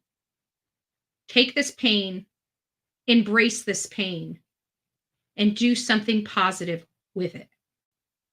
Do something that will help save somebody else's life. We're not out here to save the streets. We're out here to save the one we can save. Those ones will add up, I promise you. But it starts with number one. I believe we can do it. I believe we can do it. If I've inspired you today, if I've educated you today, if you found some entertainment, if you laughed, please consider giving me a thumbs up. Please consider subscribing to my channel. I'm Bullhorn Betty. We've been around the block a time or two. We've been doing these cases for quite some time. And we're very passionate about this. We don't really care what people think or say about us at this point. We're going to continue to do the great work we do. We're going to continue to be the people that we are. We're going to continue bringing the truth, whether people like it or not. We are not going to subject ourselves to the PC culture. We're not going to walk on eggshells because of the names people may call us. We're going to do our thing. We're going to do it well. And we are going to be the coffee club. That's what we're here for. We raise our voices. We do not back down. We keep streaming ahead and steaming ahead, and we will do great things in this world. It all starts with one person, then two people, then three people. Next thing you know, you've got a channel with 400 people in it, angry and willing to do something about it. And that's the power of social media. You can use social media to do good, or you can do social media to do bad. It is all up to the creator of that social media channel. We choose to take this channel and give back, and we will continue to do that until we can no longer do it. So God bless each and every one of you. Guys, this is a horrible day, but it's a great day. Okay, there are 3 souls lost. There are 2 people that now have to answer for that. There's no winners in this situation, but I don't know how I'm going to. I just need to get centered. Once I get centered, once I get through this rage and anger within me, I think that we'll be able to analyze this a little more cool, calm, and collective. Today was more of an emotional day all the way around because I'm angry and I'm raging. And this is what anger and rage looks like, Bullhorn Betty. Not what you would expect. I get it. But it is what it is. And I need to calm down. I will be honest with you. I'm so angry, I need to calm down. And once we calm down, we'll be able to analyze this. Oh, yeah. Great idea, Mel B. Great idea. After all this, I think you're right, Mel. It's time to read the language of letting go, folks. This might help center us. If you guys don't know, if you don't know my story, I am a person that had a horrible walk. I had, violence in my home, drugs in my body, and I was a real piece of work for quite some time. And then I had to realize that I can't keep blaming everybody else for my problems. At some point, I got to acknowledge that it's my problem to have to deal with, and I've got to fix me. Nobody else can fix me but me. And so I went on this journey in my life, about 20. I didn't do it right. I didn't do it always right. I've had a lot of bumps and bruises along the way, but I just wanted a better life. I was sick of being on the drugs. I was sick of being hopeless and helpless. I was sick of fighting by myself. And then I learned that it wasn't just taking the drugs away, because now I have the codependency attachments to all the unhealthy people in my life. And so I had to learn how to detach from the unhealthy people so I could be successful in my sobriety. Did I do my sobriety perfectly? No, I didn't. Do I still struggle? I still struggle with my sobriety to this very day. There are some days I feel weak. There are just some days that I just want to give up. And you know what? You got to learn that that's all part of the process, and it'll never go away. And even if you do make a mistake, you dust yourself off, you pick yourself up, and you keep going forward. That's what you do. So January 4th, know when to compromise. Sometimes compromise is important. Sometimes it's better to give in to someone else's wishes in order to have fun as a group or as a couple, or for the benefit of the team. Sometimes compromise is dangerous. We need to guard against compromising our standards to gain the approval or love of someone else. Decide when you can and when you cannot compromise. If it's not harmful and you are ambivalent, I can't even spell it, ambivalent in your decision, then compromise. I guess if you waver in your decision, I guess they could have used that word. If it could lead to breaking your values, compromise is not good. Is it okay to have lunch with an attractive colleague if you're married? Possibly, but not if lunch will lead to dinner, which then leads to more time spent together, culminating an affair. Is it okay to go to the bar with a friend after work? Maybe, but not if it leads to one rationalized decision after another until you've broken your commitment to stay sober. Remember, what may be acceptable compromise for one person might not be an acceptable compromise for you. Know your limits, know your values, and be aware of the dangers that can come from compromising them. God, help me be aware of my limits. Give me the strength not to compromise the values that I need to help me on my path. So again, do not compromise, and do not teach your children how to be gang members, okay?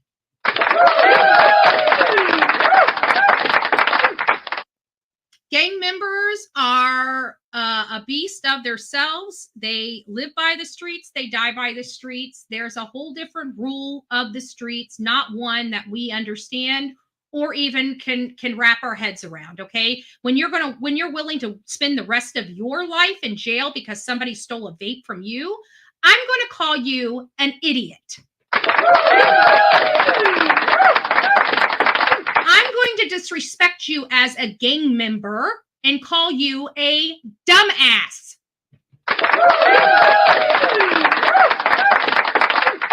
There is only a few things in this world that will allow me to lose my my freedom, jeopardize my freedom.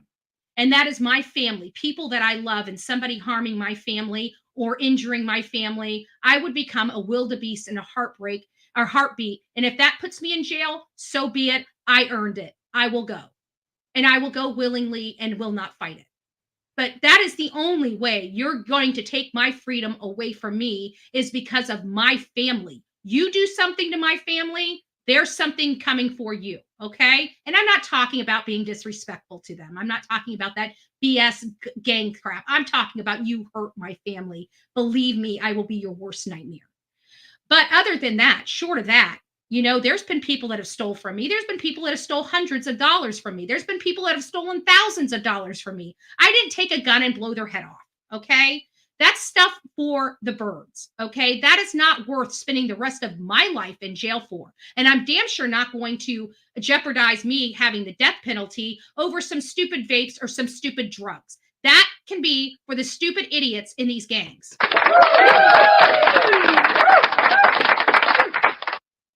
People that are willing to do that, let me just tell you, you are weak. You are a coward, and you can hide behind your gang all day long. You will always still be the shit on the bottom of my shoe while you're in a gang.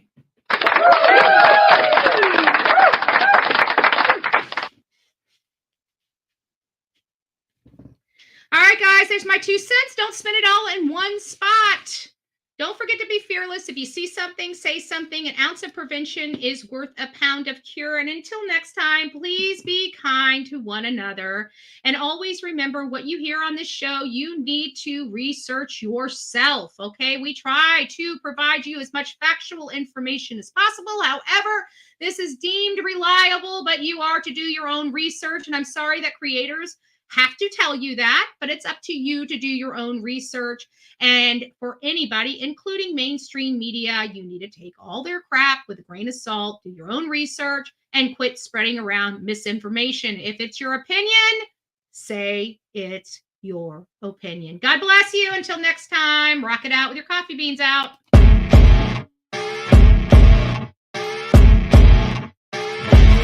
As you wake up in the morning, you want to find the latest, greatest information about criminal cases and have an intuitive conversation about the suspects associated with these cases.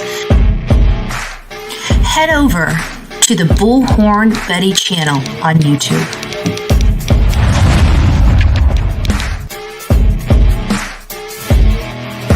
Get breaking news right here on the Bullhorn Betty channel. Welcome to the Bullhorn Betty Coffee Club. Enjoy your stay and enjoy your day.